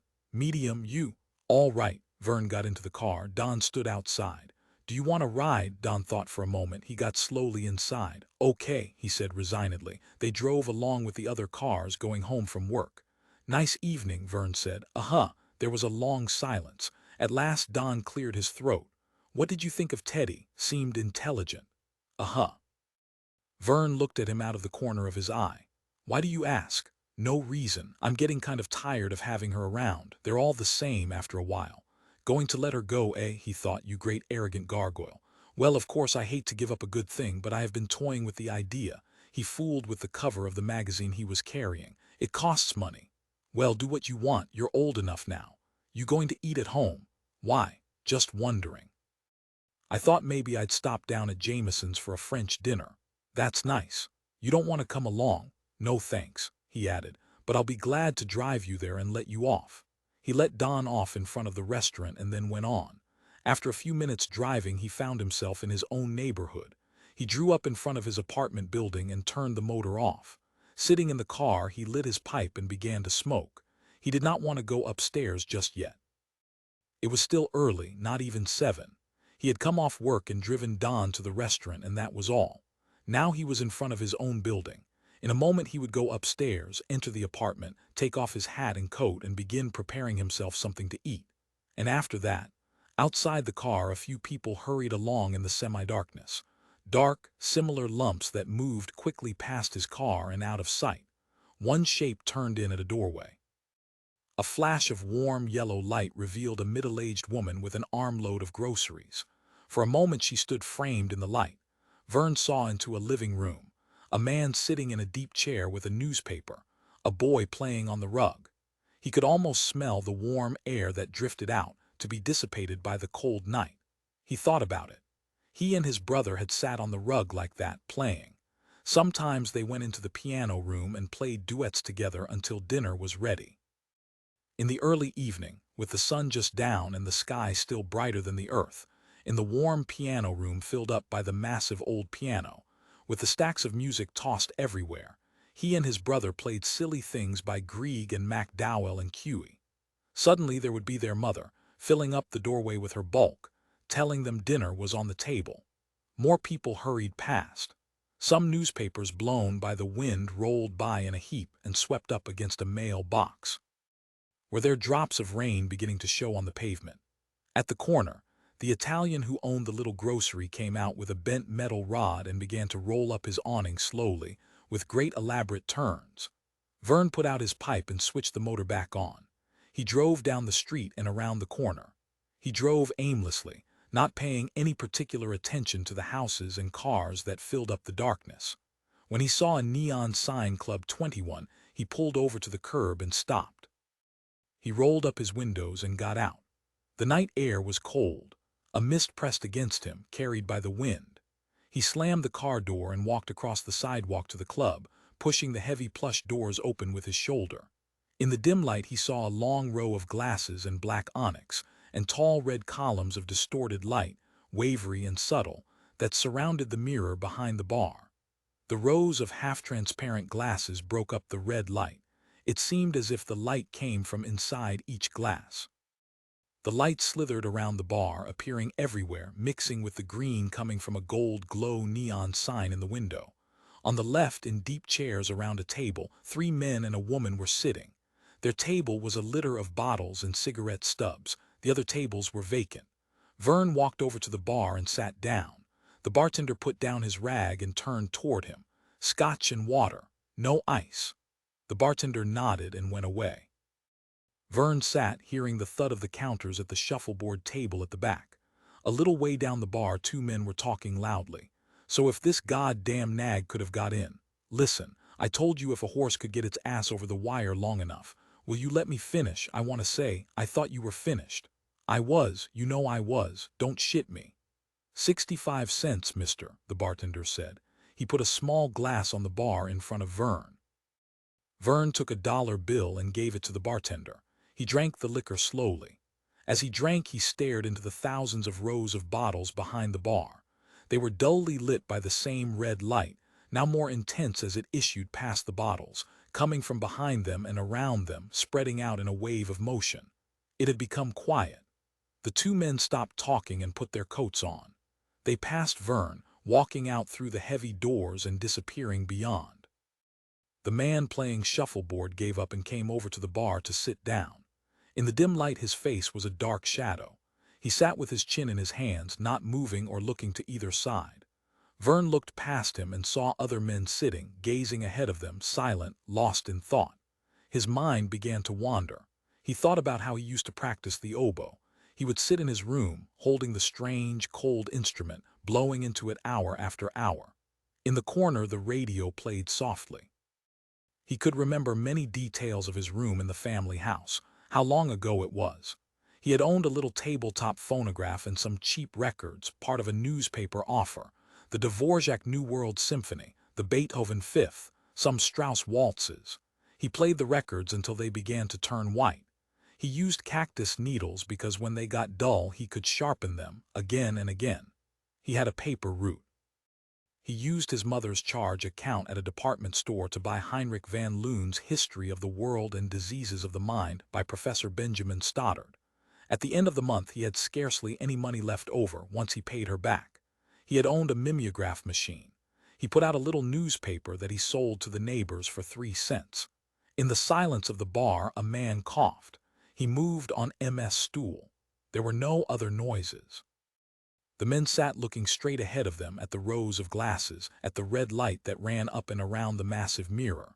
Their reflections gazed back, dim, hunched, unmoving.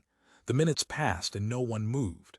Slowly, an uncomfortable tension built up around them, a sharp, painful pressure. Suddenly, the bartender came to life. He walked along the wood planking to the other end of the bar. The doors opened and a man and woman came in front the street, laughing and breathing loudly. They sat down at a table. Verne finished his drink and pulled his coat around him. He got up and walked outside onto the sidewalk, his hands in his pockets. The air was cold. The street was deserted. There was no one in sight. He got in his car and drove back slowly to his apartment. He felt listless and dull. Did he want to go home? But if he did not, where should he go instead? He parked the car and got out. He walked up the stairs, his shoes making no sound in the dull gray carpet. The hall was deserted. At the far end, a deep red light glowed. Fire exit above him, a small globe sunk in the plaster of the ceiling shed enough illumination for him to find his key. He pushed the key into the lock and opened the door. Looking into the dark apartment, gray and still in the dim light, he felt a cold and unhappy chill move up and settle in his heart. Suddenly, his jaws opened. His head began to shake. He caught himself against the door and held on tight, his teeth chattering and his eyes wide. The fit moved quickly through him and was gone. He breathed a shaky sigh of relief, running his fingers through his hair. Had it been tiredness? Cold? He did not know. He turned around and went out of the apartment, pulling the door shut behind him. It did not take him long to find Teddy's place. He remembered the bar on the corner and the tall, unpainted signboard that was across the street. He parked his car and got out. Looking up toward her window, he could see no sign of light. He moved a little way down the sidewalk, but still he could make out nothing. Nevertheless, he knew she was inside. How did he know? He did not bother to wonder. He made sure the doors to his car were locked, and then going up the short flight of steps, he rang the girl's door buzzer. The door clicked. He pushed it open and went inside. He had expected her to come out in the hall, but above him her door remained shut. He climbed the stairs and stood for a moment outside her door, his hand raised to knock. A crack of brilliance showed under the door, and muffled and far away he could hear voices. At last he knocked. The voices stopped. He felt sweat rise to the surface of his hands and forehead. There was the sound of someone moving around, and in a moment the door was pulled violently open. Teddy, in a white shirt and women's jeans, stared at him in amazement. Really, this is too much. Behind her, several women were sitting around the living room. The phonograph was on loud, some deep New Orleans blues. "May I come in?" "Darling, please do." He followed her inside. 3 women in men's pants and shirts looked calmly up at him. "Verne, this is Bobby and Bert and Terry." They nodded without speaking. Verne turned to Teddy. "I just thought I'd drop by. Maybe I better come back later. I don't want. Give me your coat." She walked into the bedroom. He followed. "We can talk some other time," Verne said. "These are just girls from the building. You're not breaking anything up." She hung up his coat. "They won't stay long." "I don't want to. Don't worry." She took his arm as they went back, leading him. Her fingers were hard and strong. When they entered the living room, they found the 3 women on their feet, standing near the door to the hall. "We have to go. We'll be back." They opened the door. "Glad to have met you, mister." "Don't leave on my account," Verne murmured. They closed the door behind them. "I'm sorry I drove them out." "That's all right." Teddy began picking up the glasses around the room. "What do you want to drink? How would some John Jameson go?" John Jameson would go fine. He sat down on the couch. The phonograph was still playing blues. He recognized Bessie Smith's harsh, deep voice. He leaned back, his head against the couch. The room was warm and smelled of women. Presently Teddy returned with 2 glasses. Put one by him and sat down on the floor by the phonograph. "Thanks," Verne said, lifting the glass. The glass was cool and moist. He swallowed, shutting his eyes. The liquor scorched his throat and lungs. It was incredibly alive. If there were ever a water of life, this was it. He sighed. "How is it?" "Fine." Presently he said, "Were you surprised to see me?" "No, not very. You didn't have any trouble finding the place, did you?" "I found it all right." He looked around the room. It had been cleaned up. The clothes and bottles were gone. The ashtrays had been emptied. "Your room looks better this time." "You didn't think much of it before." Verne smiled crookedly. "I didn't think much of anything that evening. Don't think I'm going to apologize. Forget it." They were silent, listening to the music. Presently the records came to an end. "What do you want to hear now?" "Anything." Verne set his drink down and went over to the record cabinet. Squatting down on his haunches, he examined the backs of the albums, turning his head on an angle. "How about the Bach flute and strings?" He drew out the album. "I haven't heard that in a long time. Put it on." He placed the records carefully on the turntable. In a few moments the measured tones of the solemn little dances began to fill the room. Verne returned to his place beside his drink. "Nice, real nice." "How long have you known Don?" Teddy said. "A couple of years, I guess." "Why?" "Just wondering. I don't see much of him. He comes into the station once in a while. He tries to get me to play more Dixieland on the program." "I see. What do you think of him?" "I think he's an intellectual simp." Verne laughed. "Well, you don't have to go around with him." "No, I don't." "Why do you then?" She shrugged. "Don's a nice boy, in some ways. He looks as if he were rotting away from some sort of fungus. Don knows some interesting places. You learn from each person you meet." "What did you ever learn from him?" "All about moldy fig jazz. He's quite an authority on New Orleans jazz." "If that means anything, well, let's forget it." They listened to the suite. "This part is so beautiful," Teddy said. "Do you remember what Huxley said about it in Point Counterpoint?" "I liked that passage." "About the guts of a cat, the violins." That was when the old scientist was coming down the stairs down to the party, where they were playing this. Music figured a lot in the book. Verne listened to the music. Gradually it absorbed his attention. Some of the loneliness he had felt earlier began to seep back. He pulled himself up on the couch, rubbing his eyes. "What's the matter?" Teddy said. "Nothing, thinking about the book." He lifted his glass, but it was empty. He held the empty glass up to the light, turning it slowly. "The book was about death," Teddy said. Verne got up and went over to the bookcase. He turned his back to hear, reading the titles of the books. After a time Teddy came over and stood beside him. "I see you like Eliot," Verne said. "Great man for a neo-fascist." He slid a slender book out. "What the hell is this?" "Murder in the Cathedral." "It's a play about Thomas Becket." Verne put it back. "You have a lot of Jung, all the neo-fascists, integration of the personality. He's a nice old man. He goes for long walks in the snow. What's wrong with you all of a sudden?" Verne turned around suddenly. "Well, young lady, let's go someplace. Where would you like to go? Or do you want to go anywhere, or shall I leave and go home?" Teddy laughed. "Let's just talk. I'm tired of going around to dark little places." "Okay." Verne sat down on the couch. "I know what you mean." 6 Verne saw Don Field the following day. Don looked more morose than ever. He plodded up to Verne as he was leaving the station after work. "Well," Verne said, "it's you again. You're getting to be a familiar sight around this time of day." "Where were you last night?" Don said hoarsely. "Last night? Why? You weren't home. I called you." "What do you care where I was last night?" "I wondered." Verne unlocked his car door. "You can keep on wondering." He drove off. Through the rear-view mirror he could see Don standing on the curb, watching sadly after him, his armload of records and books sagging. That evening Verne mentioned to Teddy that he had seen Don. She said nothing. They were going down to the morning after club to hear Muggsy Spanier. "Spanier," Verne said. "One of the greatest jazz men alive. It's an experience. I've heard his records. That's not the same. You don't get the bite of the music from a record, the feel, wait and see." Did she enjoy the evening? She seemed to. On the way home she leaned against him, humming to herself. She appeared quite happy and content. Her eyes were bright and held that same merry gleam he had first noticed that night in the Walker Club. At the corner of the block near her apartment, Teddy suddenly put her hand on his arm. "Verne, park here for a second. I'll be right back." She got out and trotted up to a liquor store. It was just closing. The man had already turned the signs off and emptied the register. Teddy banged on the door, waving. The man shuffled over and unlocked it. Teddy went inside. A few moments later she came out with a paper bag. She hopped in the car. "This is on me." They drove up along the curb to her place. As they got out, Verne began to check the doors and windows of the car to make sure they were locked. Teddy laughed, standing on the sidewalk. "You're so earnest. No one's going to run off with your car," Verne grunted. "I suppose not, but it makes me feel better. Let's go." He followed her up the stairs. She strode along, holding onto the banister a pace ahead of him. At the top she halted, waiting for him to catch up. Under her door was a slip of white paper pushed halfway inside. She picked it up and read it. "It's from Don."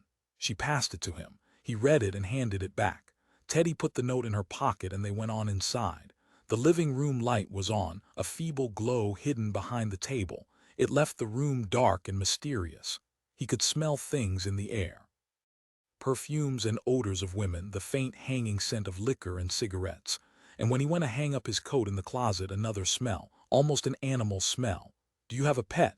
"I had a cat, but she was run over. Her back was broken. I saw it out the window. I'm sorry." "It's hard to keep a cat when you have only an apartment. Box of newspapers in the kitchen, furniture all clawed up. Come sit down." He sat down. Teddy disappeared into the kitchen, humming as she went. He heard things being opened.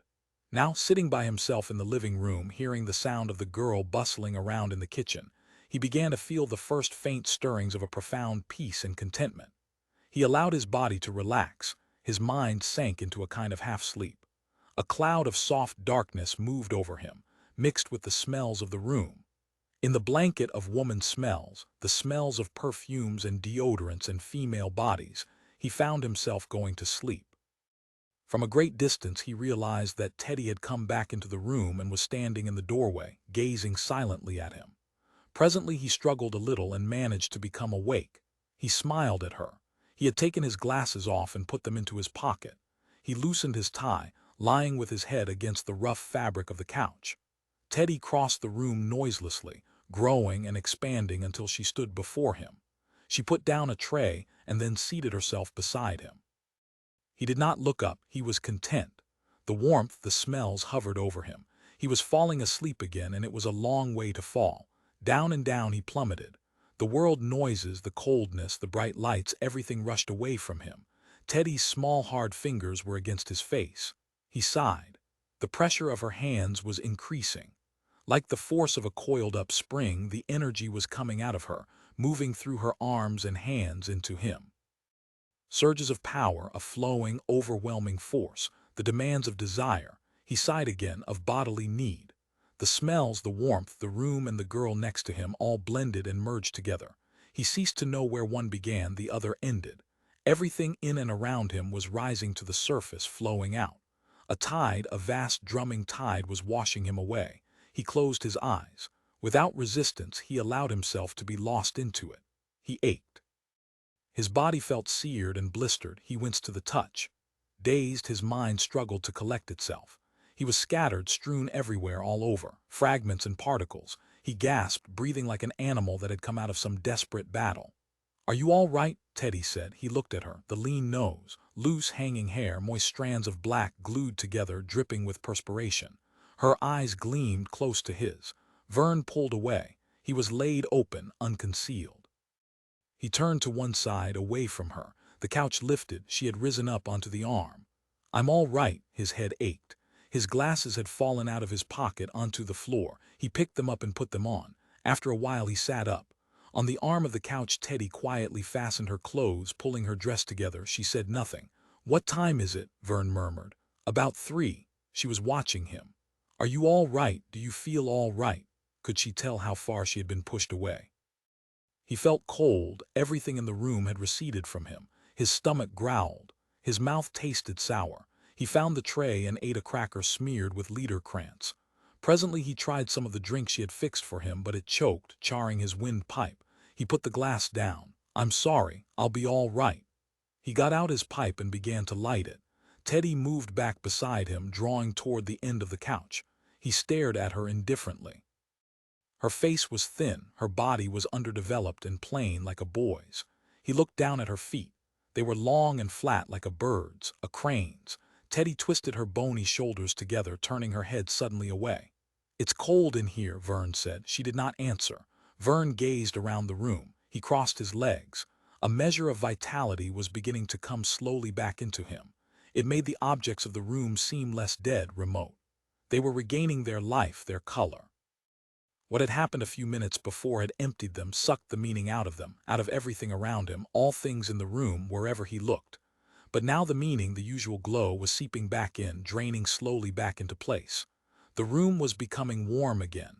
Verne smoked, his legs crossed, feeling a little better. He turned to Teddy.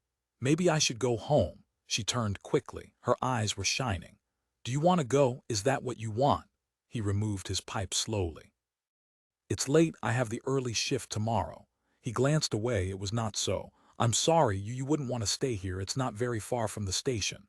I have to shave." He plucked at his sleeve. "I need a change." Teddy was silent. "I'm sorry." "Sorry why?" "I don't know, I do know." She gazed at him appealingly. "You're disappointed, I wasn't enough." She bit her lip, her eyes blind with pain. Verne shifted. "No, it certainly isn't that." She continued to look at him. "No, don't think it was that." He got to his feet. "It's late, I'm tired, you know. I'll walk downstairs with you." "Good." Teddy went to get her coat. She came back at once, gaunt and forlorn, her coat around her shoulders. Verne took her arm awkwardly. "Ready?" She nodded. "Let's go." They went outside into the empty hall. They walked down the steps slowly, neither of them speaking. The air outside was thin and crisp. Verne stood for a moment on the porch, talking a deep breath. The streets were dark and silent. Far off, blocks away, a city street sweeper nosed along, gathering up papers and debris. "Well, good night, Teddy," Verne said. "Good night." He walked down and across the sidewalk to his car.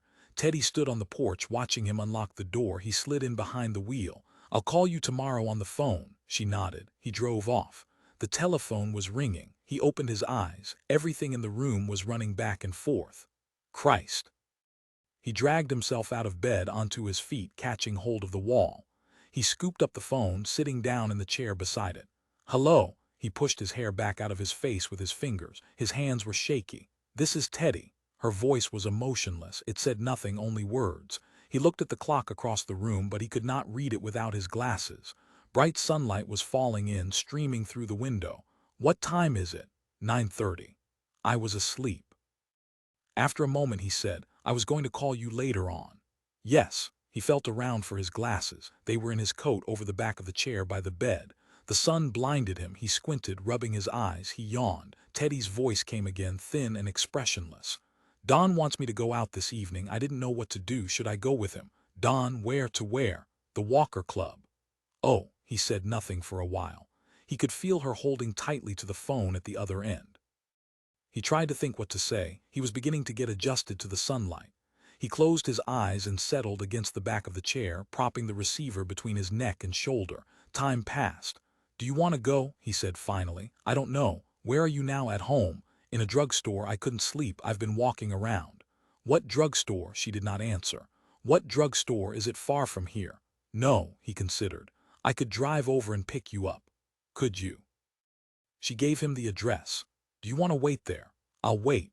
"All right. Yes, I'll wait here." He hung up. After a while he went in the bathroom and took a shower. He shaved and dressed and listened to the news on the radio. Finally he put his coat on and went outside to the car. He had to be at work at noon. There was about 2 hours to go. He found her standing in front of the drugstore, leaning against the side of the building. He pushed the car door open and she made her way out to him. "Greetings," he said, starting up the car. "Hello. How are you today?" "I'm fine." She turned toward him. "Sorry to wake you up so early." He could not read her expression. He grunted. "It doesn't matter. What time do you have to go to work?" "About noon." "Then we have some time then." "I guess so." He edged into the traffic.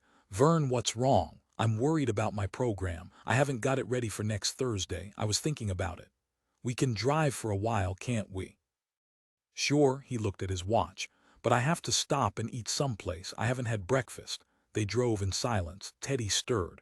"Verne, you're not upset about last night, are you?" "What do you mean? You seem so aloof all of a sudden, so pulled back, withdrawn and silent." "Sorry. I'd like to know why. Can't you tell me?" "I told you, my damn program." "Is that really it?" He could feel her watching him intently, looking at his face. "It isn't because of last night." "Why last night?" "I think last night you were disgusted." Verne snorted. "For God's sake." He stopped for a red light. "No, it's not that. Having a deadline every week grinds me down, the constant pressure. Sometimes I go into a wing-ding of some kind. It has nothing to do with you. It's been going on for years. You're very nervous. I can tell by the way you move your hands. You're under a lot of tension. Verne thought about it for a while. It's a strange thing. About 11 o'clock in the morning, I start feeling as if there were something settling down over my shoulders. Some sort of pressure, like a heavy weight. It bends me over. Do you know why? It's a weight like a glove, as if I had the weight of the world on my shoulders. Responsibility. To my job, I suppose. It wears me out. You try too hard. This is a competitive world. Are you afraid of not succeeding? He scowled and relapsed into silence. I'm sorry, Teddy said. Well, don't worry about last night. It's funny the way women relate everything to themselves. Everything that happens, insult or compliment. They drove aimlessly along. Are we going any place in particular? Teddy asked. Or are we just driving? Just driving. That's fine. You said Don wanted you to go out with him tonight. Are you going to? Have you decided? I don't know. What do you think? I thought maybe you and I. Do you want to? No, but you and I couldn't do something, could we? I have the late shift. I won't be off until after midnight. Do they make you work that long? It's split, a break in the afternoon. Later in the week we can probably work something out. She nodded. Don't feel hurt, Verne said. I'm not hurt. They drove for a long time without saying much of anything to each other. At last Verne took the car into Teddy's neighborhood. Presently he brought it to a stop in front of her apartment building. An old Negro was soaping down the front steps with a brush and a wash bucket. Teddy looked up at the building through the window of the car. Well, I guess we're here. I'll give you a call later on. Thanks. She opened the door and got out. What do you think you'll do tonight about Don? Maybe it would be a good idea to go along with it for a while more. You don't want to hit him over the head all at once. I suppose not. Well, I'll think it over. Thanks for driving me. I'll see you. Verne slammed the door shut and drove off. Through his rear-view mirror he could see her walking slowly up the stairs of her building past the Negro. Then a truck turned in behind him and he saw nothing but the heavy, expressionless face of the driver gazing impassively ahead. Very late that night after he had come home from work there was a knock on the door. Who is it? A muffled male voice sounded outside, but he could not make out any words. He opened the door. It was Don. Isn't this sort of late for you to be out? Don came into the room. He dropped into a low chair, sighing. Thought I'd stop and say hello. So I see. Verne sat down across from him. Nothing special on your mind? No. What did you do this evening? Went to hear the Woolly Wildcats.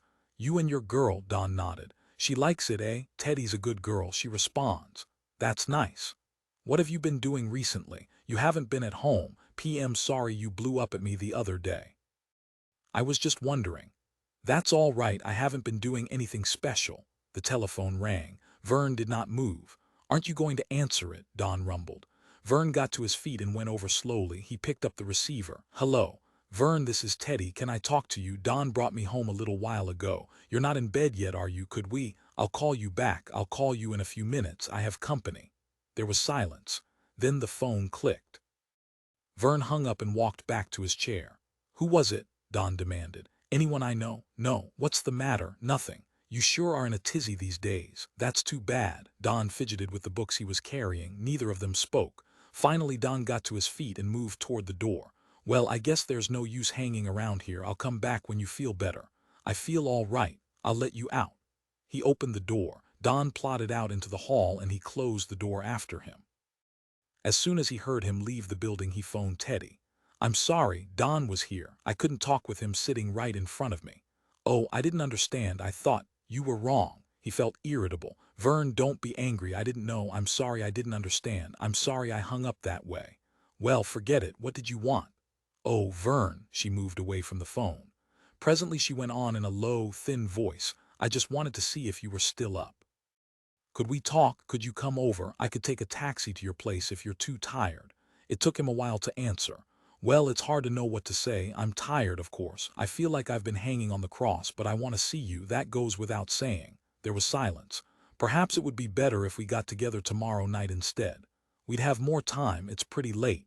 Yes, it's pretty late. He could hear her twisting and turning, trying to know what to do. At last her voice came again, uncertain and hesitant.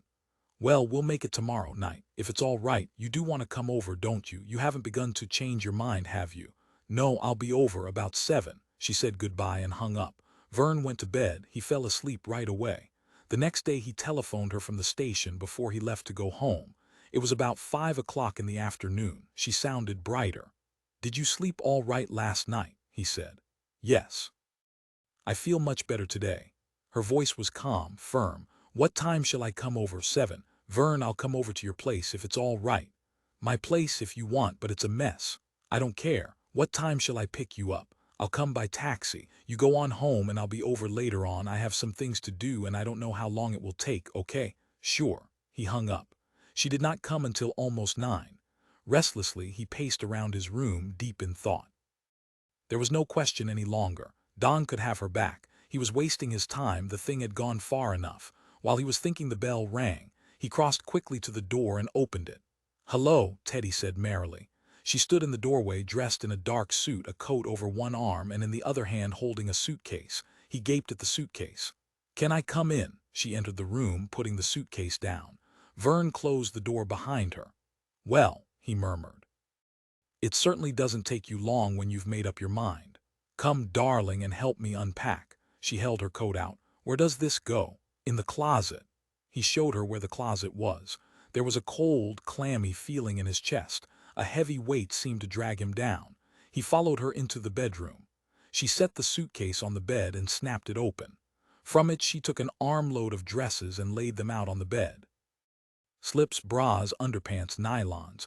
"Do you want to fix me a drawer to put some of the small things into?" Teddy said. "Sure, I'll go along with it." He took his stuff out of the top dresser drawer, wadding everything into the bottom. "Is that enough?" "I don't need very much. I brought only the things I'll need right away." She put some clothing and small packages and boxes into the drawer. Most of the dresses went into the closet. Presently she was through. "Where shall I put the suitcase?" "I'll take it." He lugged it into the closet and pushed it to the back. Then he turned to face her. "Now what?" Teddy smiled back at him without speaking.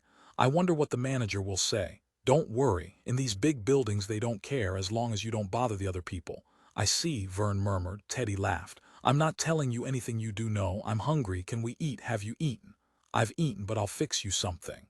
He moved toward the kitchen. "Don't be silly. I'll fix it myself. We might as well get started right." Verne studied her. "I almost believe you're serious about this." "Almost." She trotted into the kitchen and began opening cupboards and drawers, looking to see what he had. After she had eaten, they sat around the living room. Verne was in a turmoil. He kept looking at the girl and wondering what was going on in her mind. Was this real? Was it actually happening? He took out his pipe, but there was no tobacco for it. He searched his pockets for a while and then gave up. He went to the kitchen and drank a little soda and water instead. When he came back, Teddy had an announcement. "I told Don this afternoon. Are you glad?" "You told him what?" "Verne." She came over to him, smiling, her eyes bright. Hard, able fingers closed over his arm. He was very upset. "I told him to go read a science fiction story." She rocked merrily back and forth on her heels. Verne said nothing. A little after 11 o'clock, while he was looking through some old programs, he noticed that she had left the room. She was no place in sight in the living room or in the kitchen. "Teddy." There was a noise from the bedroom. "I'm in here." After a moment she said, "Verne, will you do me a favor?" "What is it?" "Will you pull down the shades?" He went around the living room, pulling the shades down. He went back to looking over his old programs. All at once Teddy came running into the room. Out of the corner of his eye he could see her, standing in the middle of the rug behind him. He put down his pen and swung around. His jaw dropped. She was naked. Bony and white, she stood smiling at him, her little breasts bobbing up and down, her hands on her hips, her feet a little apart. "Darling, don't you think we should go to bed? I have to get up early tomorrow. I have to go all the way across town to Manhattan." Verne got to his feet, walked all around her, staring in amazement at her thin body. She turned to face him. In the bedroom, the bedspread and sheets had been pulled back. "You're really serious," he murmured. He shook his head. "Well, this takes the cake." Her smile froze. She said nothing, but her lean loins tensed, muscles standing out like cords. "It's impossible. It really is." Inside him, the cold, clammy weight grew. As if a net were around him, a great damp curtain pulling him down. She had taken off all her clothes. He could see them piled up on a chair by the bed, even her shoes, everything. It was grotesque. He shut his eyes. "Verne, let's face it, for Christ's sake." He pushed his glasses up, rubbing his eyes. I'll be damned if he stopped. Across her face an expression of wild terror had flitted, so crude and stark that it startled him into silence. For a moment she blinked, her eyes burning. Then abruptly it was gone. Her mouth set in a narrow line, her eyes filmed over. She turned without a word and walked into the bedroom. A moment later she came back with a heavy coat pulled around her. She pushed past him toward the front door. He caught her by the shoulder. She jumped away from him and he stepped between her and the door. Her body was hard and tense. She stood a little way off, breathing shallowly and watching him. "Teddy, for God's sake, let's—" She rushed into the kitchen. He followed her, grabbing her arm. She snatched up a can opener from the drawer. He pulled it quickly away. Her fingers were like metal claws. "Stop it." He held onto her arm. "Look, you couldn't possibly stay here. It isn't possible. They'd throw us out in 24 hours. He could feel her thin arm through the coat sleeve. "Do you understand? It's not my fault. I can't do anything about it." Suddenly she relaxed. Everything seemed to run out of her. He let go of her arm slowly. "Of course," she said. "That's true. I guess we'll have to think of something else." "That's right." He patted her shoulder. "Let's go back in the living room and sit down, okay? We can talk it over calmly." He led her back over to the couch. "I ought to put on something else." She plucked at the coat. "All right." They went into the bedroom. Teddy unfastened her coat and hung it up in the closet. She dressed slowly, silently. He watched her, sitting on the bed. At last she was through. Finished. All done. He got up and went over to her. "Let's go out and have a drink. Then we can drive around for a while. You leave the rest of your stuff here tonight and we'll work out something tomorrow morning. We'll figure out something. Okay, now where do you want to go?" "It doesn't matter, wherever you say." "We'll go across the street. It's a nice quiet little bar. We can talk there." She nodded, but on the sidewalk she stopped. "What's the matter?" "I think I'd rather go right home. I don't feel too well." "Whatever you want. Can we walk?" "Walk." "All that way? It's not far." "All right, we can always call a taxi when we get tired." They walked slowly along. The streets were silent and lonely. Above, the sky was overcast. Only a few stars were visible. One huge cloud, as large as a continent, hung across the horizon. It was moving, swelling larger and larger, spreading its opaque grayness over the whole world. One by one, the stars winked off and disappeared. Verne looked away. Beside him, Teddy strode along, her hands in the pockets of her coat, saying nothing. Her head was up. She was breathing deeply, her mouth half open, drawing the air into her lungs, the cold, damp air. "It's a nice night," she said. "Yes. I'm glad we're walking." She slipped her arm through his. "Do you mind?" "No." "Do you know what I've decided?" He glanced at her. "What?" Teddy kicked a stone from the sidewalk. It rolled into the gutter. "You're right about your apartment, of course. I remember how he looked at me, the manager. I should have realized, but that's all over with." She turned toward Verne, smiling. "Anyhow, it's better to start fresh." "Fresh? In a new place where you've never been before, where you can paint and clean, put up drapes, pictures, start all over. Do you stay in one place very long? The same place gets stale after a while." Verne said nothing. "We'll find a place with a yard. I want to plant some herbs. I've always wanted an herb garden. You can do wonderful things with herbs, and I can get Sheshajin back again." "What's that?" "My cat." "Your cat, you said." "This is a different cat. I gave her to some friends. They'll give her back again." Verne was dazed. He shook his head.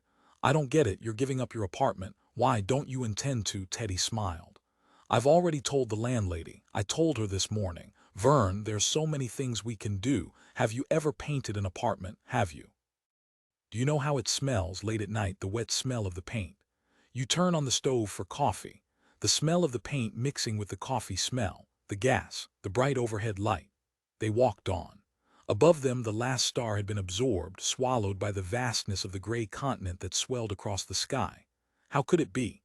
How could great flaming suns, thousands of miles in diameter, burning masses bigger than the earth, be eaten up and absorbed by something so small, so unimportant as a cloud?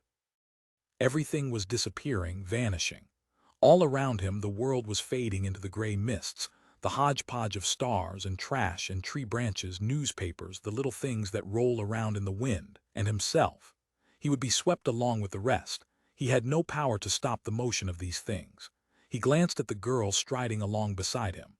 Was it possible that things could be devoured by something so weak, so thin and small, so gaunt? Had he always been so helpless? Was this the way it would always be?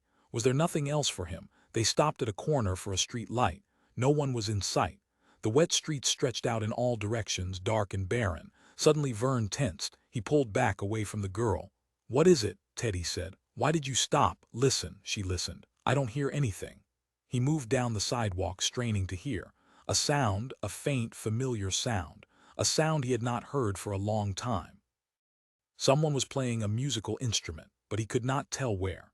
He came to a house and stood listening, his head to one side. Then he went back farther past the house until he stood by a fence, a lattice fence overgrown with ivy. Light was coming through the fence, where the holes were not filled up with the leaves and stems of ivy. He bent down, peering through the fence, cupping his hands. On the other side, a boy was sitting in the middle of a garden on a wooden stool, playing an oboe. He stared intently ahead, his eyes fixed on a music stand. Above his head an electric light bulb hung. Nothing else seemed to exist for him. Only the cold instrument in his hands, the music in front of him. Nothing else. All at once he stopped and turned his head. He looked past Verne, off into the distance, his instrument in his lap. Then he lifted it up again and began to play as before. Down at the end of the block Teddy was calling angrily. Verne stepped back onto the sidewalk and made his way slowly toward her, his hands in his pockets. "What happened? Why did you go back?" "A high school boy practicing on his oboe." Teddy shrugged. They walked on. Verne was still gazing at Carl when the young man began to wake up. He turned slowly in the bed, stretching and opening his eyes. He blinked at Verne. "How long have you been awake?" "Not very long," Verne murmured. Carl sat up. "What kind of a day is it?" He pulled back the shade above his bed and peered out. The sky was bright blue. The sun shone down everywhere. Off in the distance they could see the machines of the company, tall columns rising up like abandoned towers. "I guess it's time to get up," Carl said.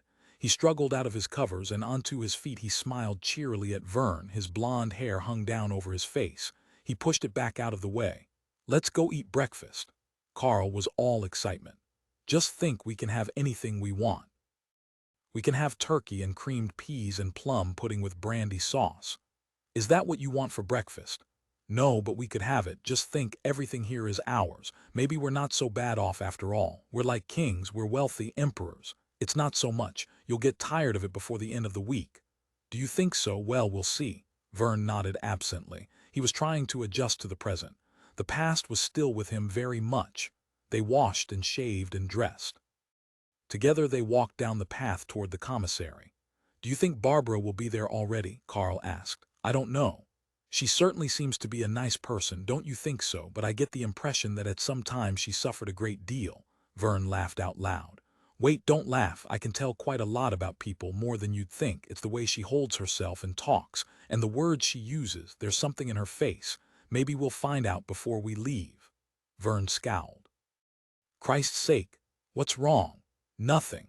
Verne seemed sunk in irritable gloom. He gazed down at the path, his hands pushed into his pockets.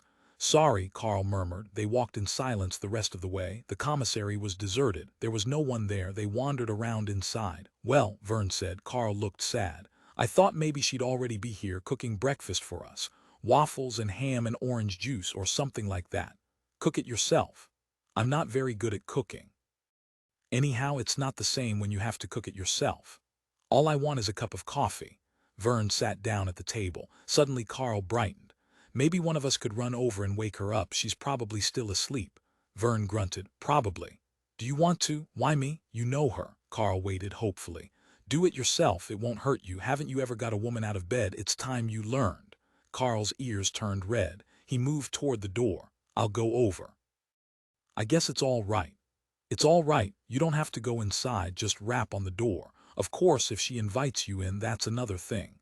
"Goodbye." Carl pushed the door open. Verne watched him go sourly. After a time he got up and went over to the sink. He fixed himself a glass of baking soda and warm water. Making a face, he drank it down. 7 Barbara lay in bed half asleep. From an open window the sun streamed across her body, across the bed covers, her pajamas, onto the floor. Suddenly she threw the covers back, away from her. She stretched out, her legs wide apart, her arms at her sides. The warmth of the sun made her sleepy. It was a good feeling. She sighed, twisting a little in the bed to get all of herself under the warm rays. After a bit she sat up and slipped off the top of her pajamas. She tossed it onto the chair and lay back again, her mouth open, her eyes shut. The thick beams of the sun pulsed against her shoulders and breasts. She could feel the heat moving across her body like a living thing. It had a strange touch, the sunlight on her naked body. It filled her with excitement. Inside her, something seemed to stir, responding to the sun. She wondered how it felt to have a life inside her, down in her belly. How would an unborn child feel, crawling and expanding, moving, twisting, reaching out? A living child, breathing, moving toward the light, like a plant. Plants did that. What was it called? Phototropism, something like that. She opened her eyes and looked up at the sun, but the light blinded her. She turned her head away. Perhaps people were like plants. Perhaps they were phototropic. That might explain the sun goddesses. Perhaps there was something of the sun goddess in her. She turned back, leaning toward the light, twisting up to meet it. Outside, the level land of the company grounds stretched out in all directions. She could see no motion, no movement of any kind. She gazed at the buildings, the towers, the silent heaps of rusting metal and slag. The world was deserted. All mankind had fled. She was alone. Barbara stood up on the bed, swaying from side to side as the springs gave under her feet. Reaching down to her waist, she unfastened the pajama bottoms and let them slide down to her ankles. Standing naked in the warmth, she raised her arms above her. Was that what they did? Was that it? She tried to remember what she knew about the Aztecs. Or was it the Incas, some South American tribe? And they tore out the hearts of people and cast them up to the sun. She smiled. That was too much. She could not do that. She could not give her heart up to the sun, even if she wanted to. It was impossible. The sun would have to be satisfied with something else. She put her hands under her breasts and lifted them up toward the sun. She would present her breasts to the sun instead. What would happen? Would the sun accept them? Would the sun make her breasts grow and expand? They might swell and expand and finally burst like ripe seed pods. She looked down at them. They had not changed. They were still full and round, the breasts of a mature woman. She laughed. They were large enough as it was. She stepped down from the bed onto the floor. After she had dressed, she walked downstairs and outside onto the front porch. She stood for a moment and then started down the steps onto the path. Soon she was walking toward the commissary. After a few minutes, she saw a figure coming toward her, walking from the opposite direction. It was Carl. She could see his blonde hair shining in the sunlight. "Hello, Miss Mahler," Carl called. She waited for him, stopping. "Hello." Came up to her, grinning from ear to ear. How old was he? Not more than 20 or 21. She thought, he must be coming to get me. In another minute he would have gone along the path to the dormitory and seen me standing at the window naked. She blushed, her face turning scarlet. He was just a baby. What would he have thought? It was a good thing she had not stayed there any longer. "It's a nice day," Carl said. "Yes, very nice." What would he have thought if he had seen her standing there by the window? Would he have been ashamed? Of course. He would have run quickly away, his eyes shut tight. He would have run on and on. She was delighted thinking of this, of the boy running away, his face red and burning. She smiled. "What is it?" Carl said, worried. Barbara laughed outright. Carl was frowning at her, puzzled and a little alarmed. What a child he was. There was so little of that left in the world, a boy who ran and hid himself. Perhaps he would have to be taken by the hand sometime. "Are you all right?" Carl said. Oh, yes. Had she been that shy at 21? No. At 21 she had already been at Castle and then at New York with Verne. Looking at the blond boy standing uncertainly in front of her, Barbara began to think back. The memory of herself at 20 moved up and around her, slowly at first, then faster and faster. It was a tide carrying her away from the present, rushing her back into the past. Back to Castle. And Verne Tildon. When Penny had suggested she ride back with Verne Tildon, she was outraged. On the way back to the cabin, she told her so. "But after all," Penny said, "I don't see what you're so excited about. What could happen to you? I suppose you're afraid you'll get raped or something." Barbara raised her voice. "I don't want to hear about it. I'll get home all right without help from men I don't even know. You're just afraid you'll get raped. I wouldn't be surprised if you wanted to get raped. They say old maids are like that." Barbara was furious. "Old maid, what do you mean, just because you're getting married? I'm just teasing you, honey." Penny put her arms around the girl. "My God, kid, you're only 20. You're not even grown up yet. You know what they'd call you. As far as they're concerned, you're San Quentin Quayle. You're under the legal age, you're out of bounds, there's nothing to worry about." I wasn't worrying about that. I just don't like the idea of riding all the way back with strangers. It's so unfriendly. Why can't we all go back together? You know, honey, we don't have enough money, and if we don't have money, we can't go on the bus. We have enough for 2 bus fares, but not 3. Of course, you and Felix could go back on the bus and I could go with Tildon, or you and I could go back on the bus and Felix could go back with Tildon. Maybe that would be safest. Tildon doesn't look like the kind who would molest Felix. Anyhow, Felix would hit him over the head. I'd hate to see you and Felix separated. I know how much you want to go back together. Well, think it over for a while, Penny considered. There's one thing you might do. What's that? Why don't you get to know this Tildon fellow a little better? Maybe you might like him. He should be pretty interesting. He has some kind of a jazz program back in New York. He told me. Well, you're a jazz fan. Go over and visit him. It won't hurt you. I don't think I want to. You never want to do anything. Well, God damn it, do I always have to do what you want? Can't I not do things? Can't I just be? Sure, honey. Penny took her arm. Come on inside the cabin. It's time to turn in, and don't worry, everything will turn out all right. Barbara sat alone in the cabin. It was evening. Penny had gone. She and Felix had walked over to visit with some people. Sitting alone in the cabin with Lawrence's sons and lovers on her lap, she imagined that she was happy. Was she really? She put the book down on the bed and stood by the window, listening to the sound of the ocean. It was a familiar sound. She had lived near it all her life. It was like the wind or the rain, an eternal presence, a natural being that was always there. But tonight the sound of the water made her feel restless. Why was it always there? Why was it eternal? Whatever happened to people, whatever happened to her, it made no difference to the ocean. Suppose she were some sort of little creature caught in the surf, pounded back and forth, beaten to death against the rocks, back and forth, up and down, until every bit of shell and bone had been broken and hammered to a pulp. Did that happen to the little sea things?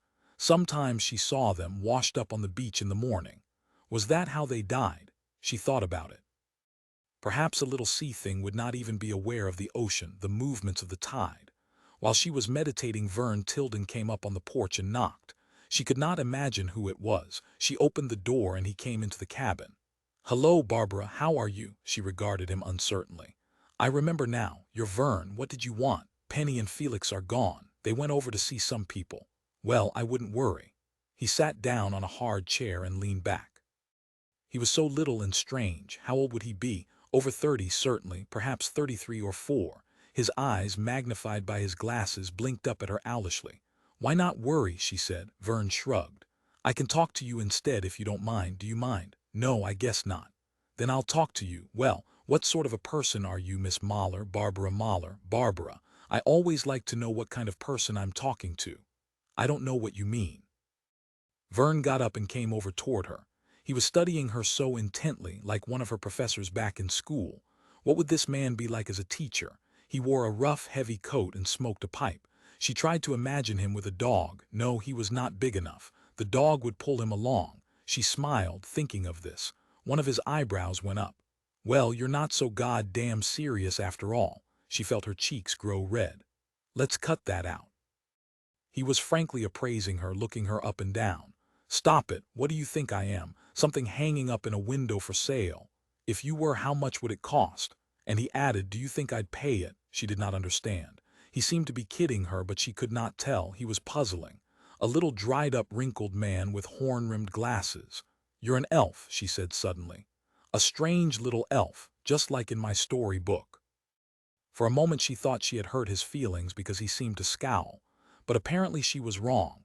He bowed deeply with great solemnity. "Thank you." As he bowed, his face had come close to hers. She caught the smell of liquor. He was drunk.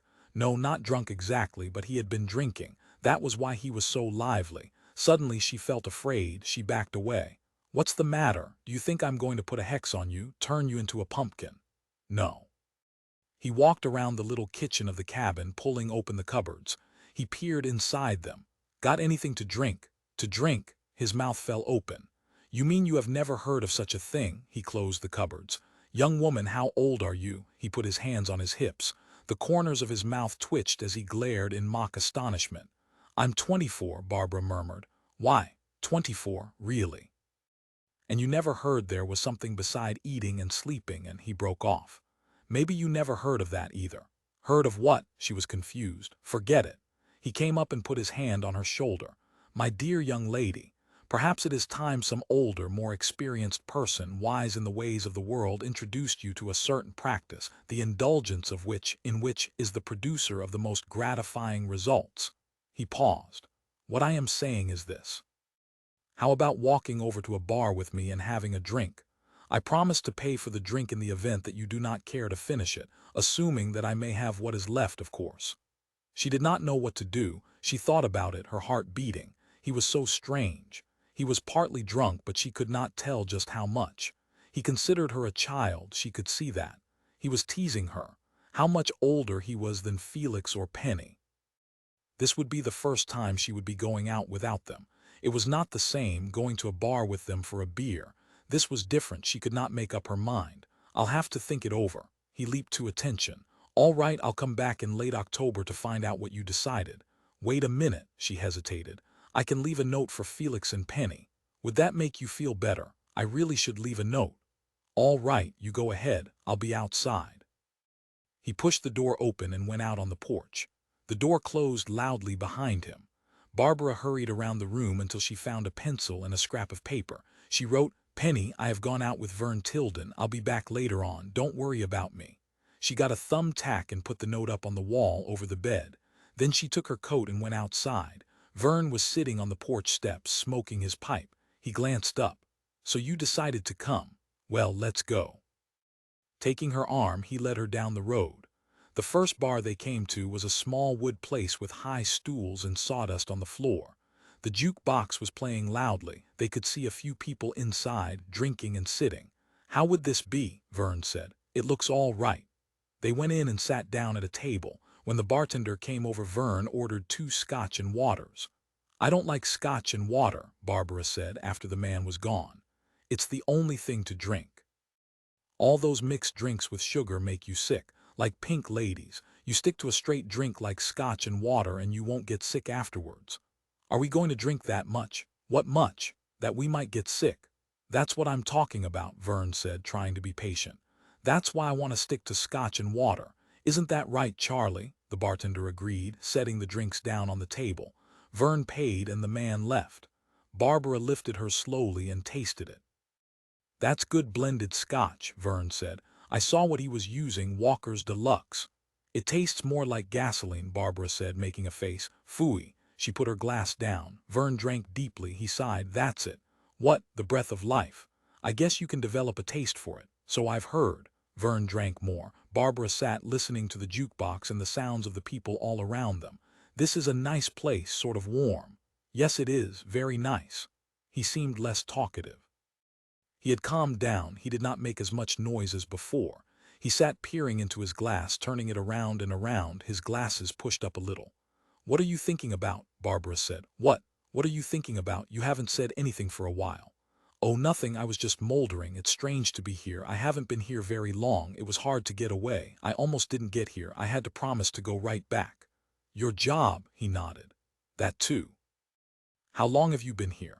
2 weeks, 2 weeks, and now it's over, back to the old grind and everything else. You're leaving when? Later tonight, so soon. We're taking off tonight, Bill and I. Bill, you haven't met him. He's the person I'm taking along. I still haven't found a third rider. Bill is an old friend. You might like him. Maybe we'll see him later on. He's around town someplace. What kind of person is he? Plays piano in a band. Back in New York. Bill Herndon is his name. Maybe you've heard of him. Does a lot of arranging. No, but I don't. This is progressive jazz. You told me you were interested in it. There was silence. Verne finished his drink. He waved the bartender over. 2 more of the same. Barbara started to protest, but the bartender was already gone with what remained of her drink. How do you know I want another? Maybe I've had enough. Everybody wants another. It's part of life. Maybe I don't want to drink anymore. You're still sober, aren't you? Is that what we're drinking for, to get drunk? Oh, get off it, he scowled at her. Put your goddamn soapbox away. Her heart thudded. She became quiet. Sorry. He removed his glasses and polished them. You can leave any time you want. Without his glasses, he looked like a little child. He peered up at her nearsightedly. There were great circles around his eyes, like rings. What is it? Barbara said. I see you're still here. You don't have to be so nasty. She watched him put his glasses back on. His hands seemed to be shaky and nervous. The bartender brought the drinks and Verne paid for them. He lifted his glass. Here, S2, Verne drank quickly. Barbara took a swallow. This one did not seem to be so strong. She managed to drink almost as much as he did this time. She felt a faint glow of excitement begin to form inside her. It's not so bad, she said. The sensations of the room increased. She found herself more aware of the warmth and the sounds of voices. She noticed the colors of the bar, the glasses, the wood, the lights of the jukebox. She leaned forward to speak, but before she could start she found Verne already talking. And there never was such a one again, he was saying slowly. What had he said? She had not heard the first part. She started to ask him to repeat it, but all at once he was gone. She blinked. What had happened to him? He was at the bar. He came slowly back to the table carrying 2 glasses with great care. He set them down on the table with a bump. There, he said, sighing. Barbara took her drink. Thank you, not at all. She sipped her drink. It did not seem to have any taste at all, but it was cold. She liked that. The room was too warm. She concentrated on the coldness. How long? Verne said. Barbara rubbed her forehead. The room was so hot she was having trouble breathing. What? How long have you been up here? She focused carefully on his face. The ashtray was filled with cigarette stubs. She shook her head wearily. Lord, for some fresh air. She stood up. What's the matter? Verne said. It's so close. What? The room. She was standing by the door, but Verne was between her and the door. A man and woman pushed past them, coming inside. Cold air blew around her. Be reasonable, Verne said. He raised his hand, finger extended admonishingly. She giggled, covering her face so he would not see. What are you laughing at?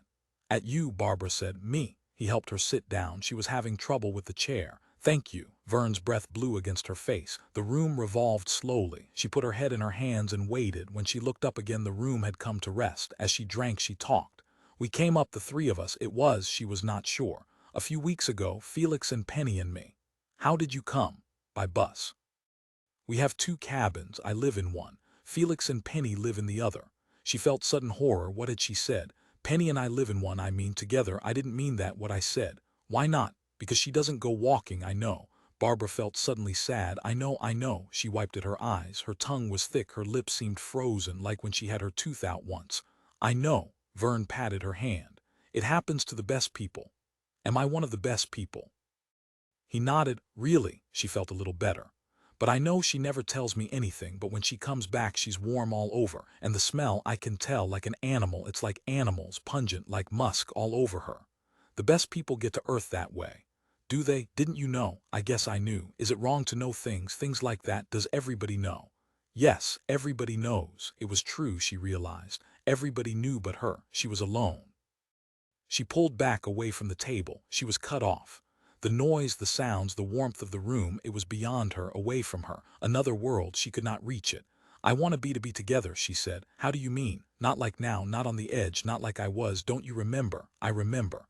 I was sitting on the edge, so far off by myself, but you came over. Yes. Why did you come over? Verne considered. To meet you. Did you want to meet me? He nodded. Barbara leaned forward. Why? She waited tense. It was very important. She felt numb all over, waiting. Why, Verne, why? You looked nice. She settled back in the chair. I was glad you came over. It's a long way. She tried to explain. I mean, for me, perhaps not for you, but it seems so far to me. Penny and Felix are going to get married when we go back. Everything's arranged. That's nice. I know. Have you ever been married? He was scowling. Yes. Why are you scowling? No reason. Don't you like marriage? It depends.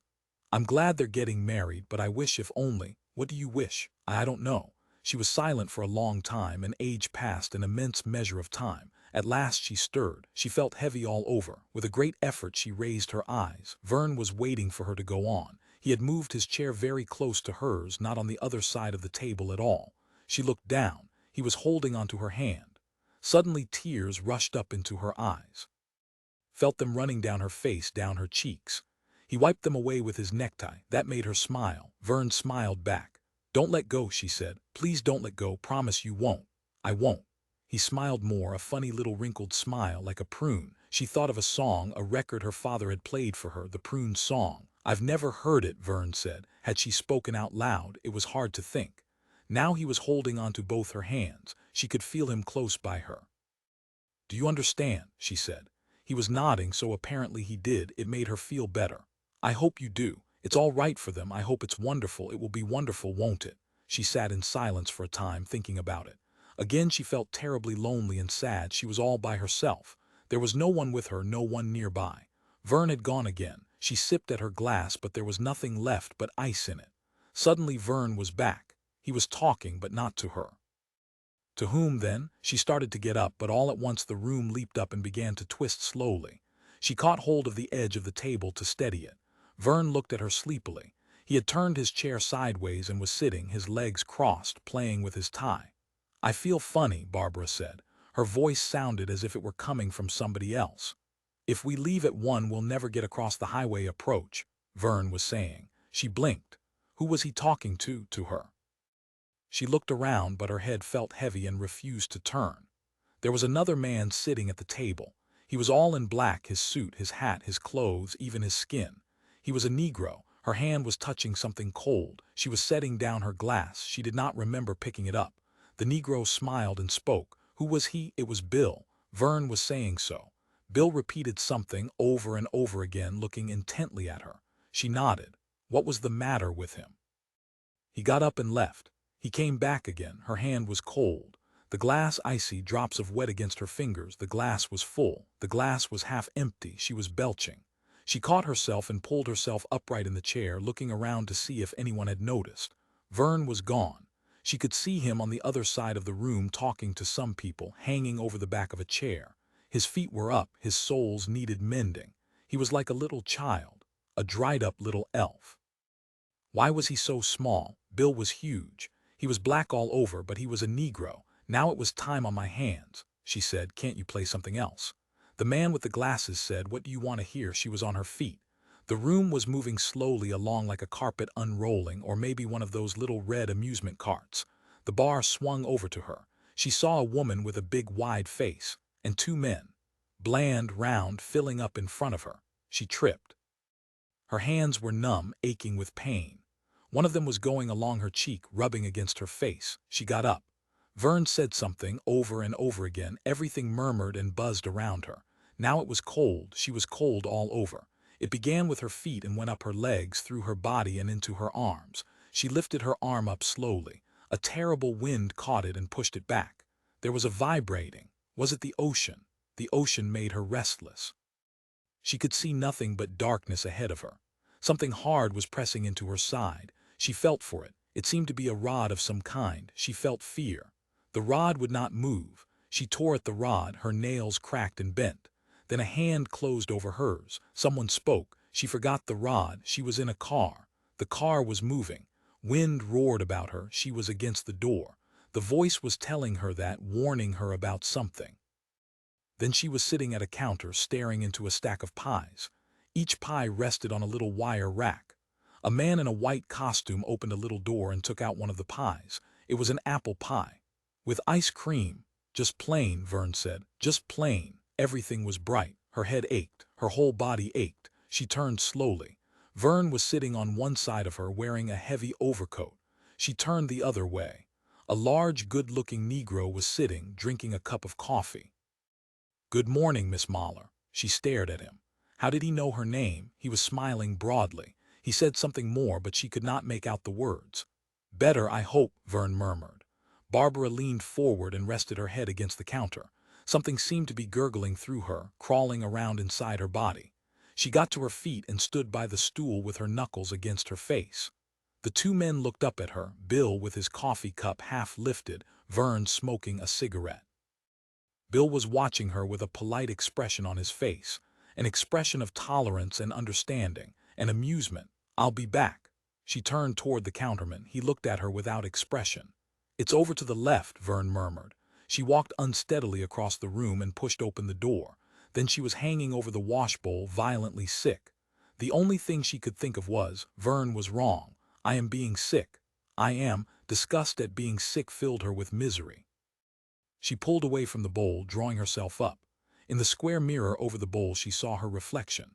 The gray face of a young woman vomiting stared back at her, the eyes partly closed with fatigue. the hair dry and stiff. She felt tears come and she shut her eyes tight, squeezing them shut. The sight was blocked out. She felt better. After a time she ran water into the bowl, cleaning it slowly. She ran the water over her hands and wrists and then rubbed her eyes. The water was cold. Her left hand stung. Barbara sat down on one of the toilets and wiped her eyes with her fingers. The tears trickled down along her wrists. She tried to make them stop. She did not want to cry. If she were to cry, things would be worse. She wanted to pull everything into her. She did not want to release anything.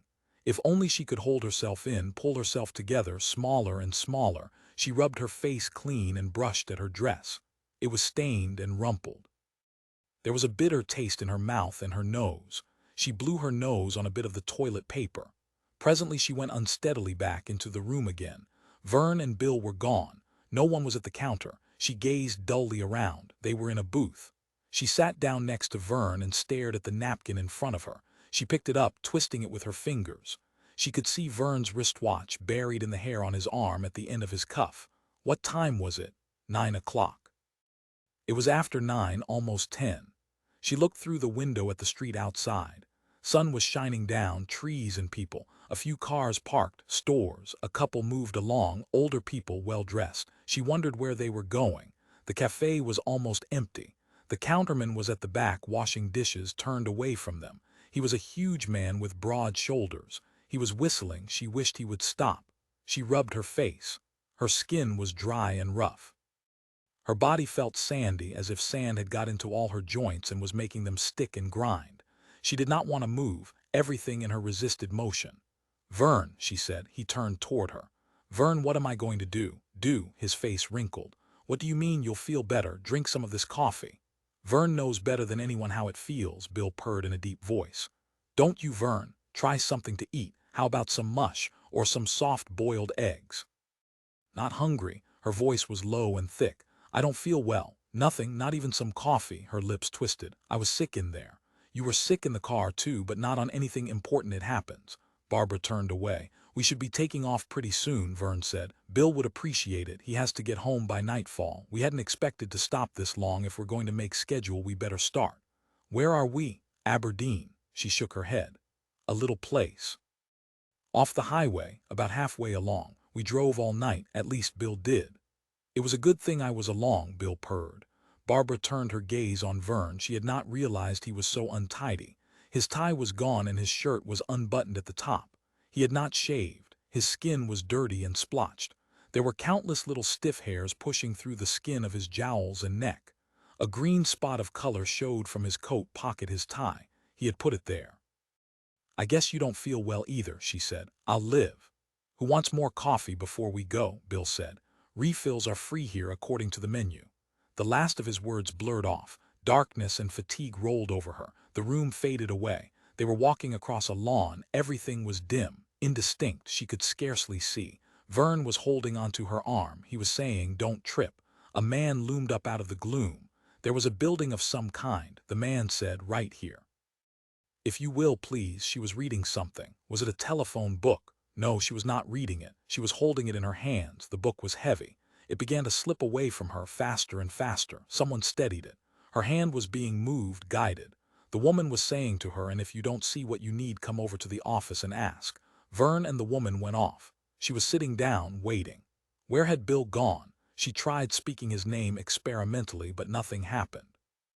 Everything was silent around her.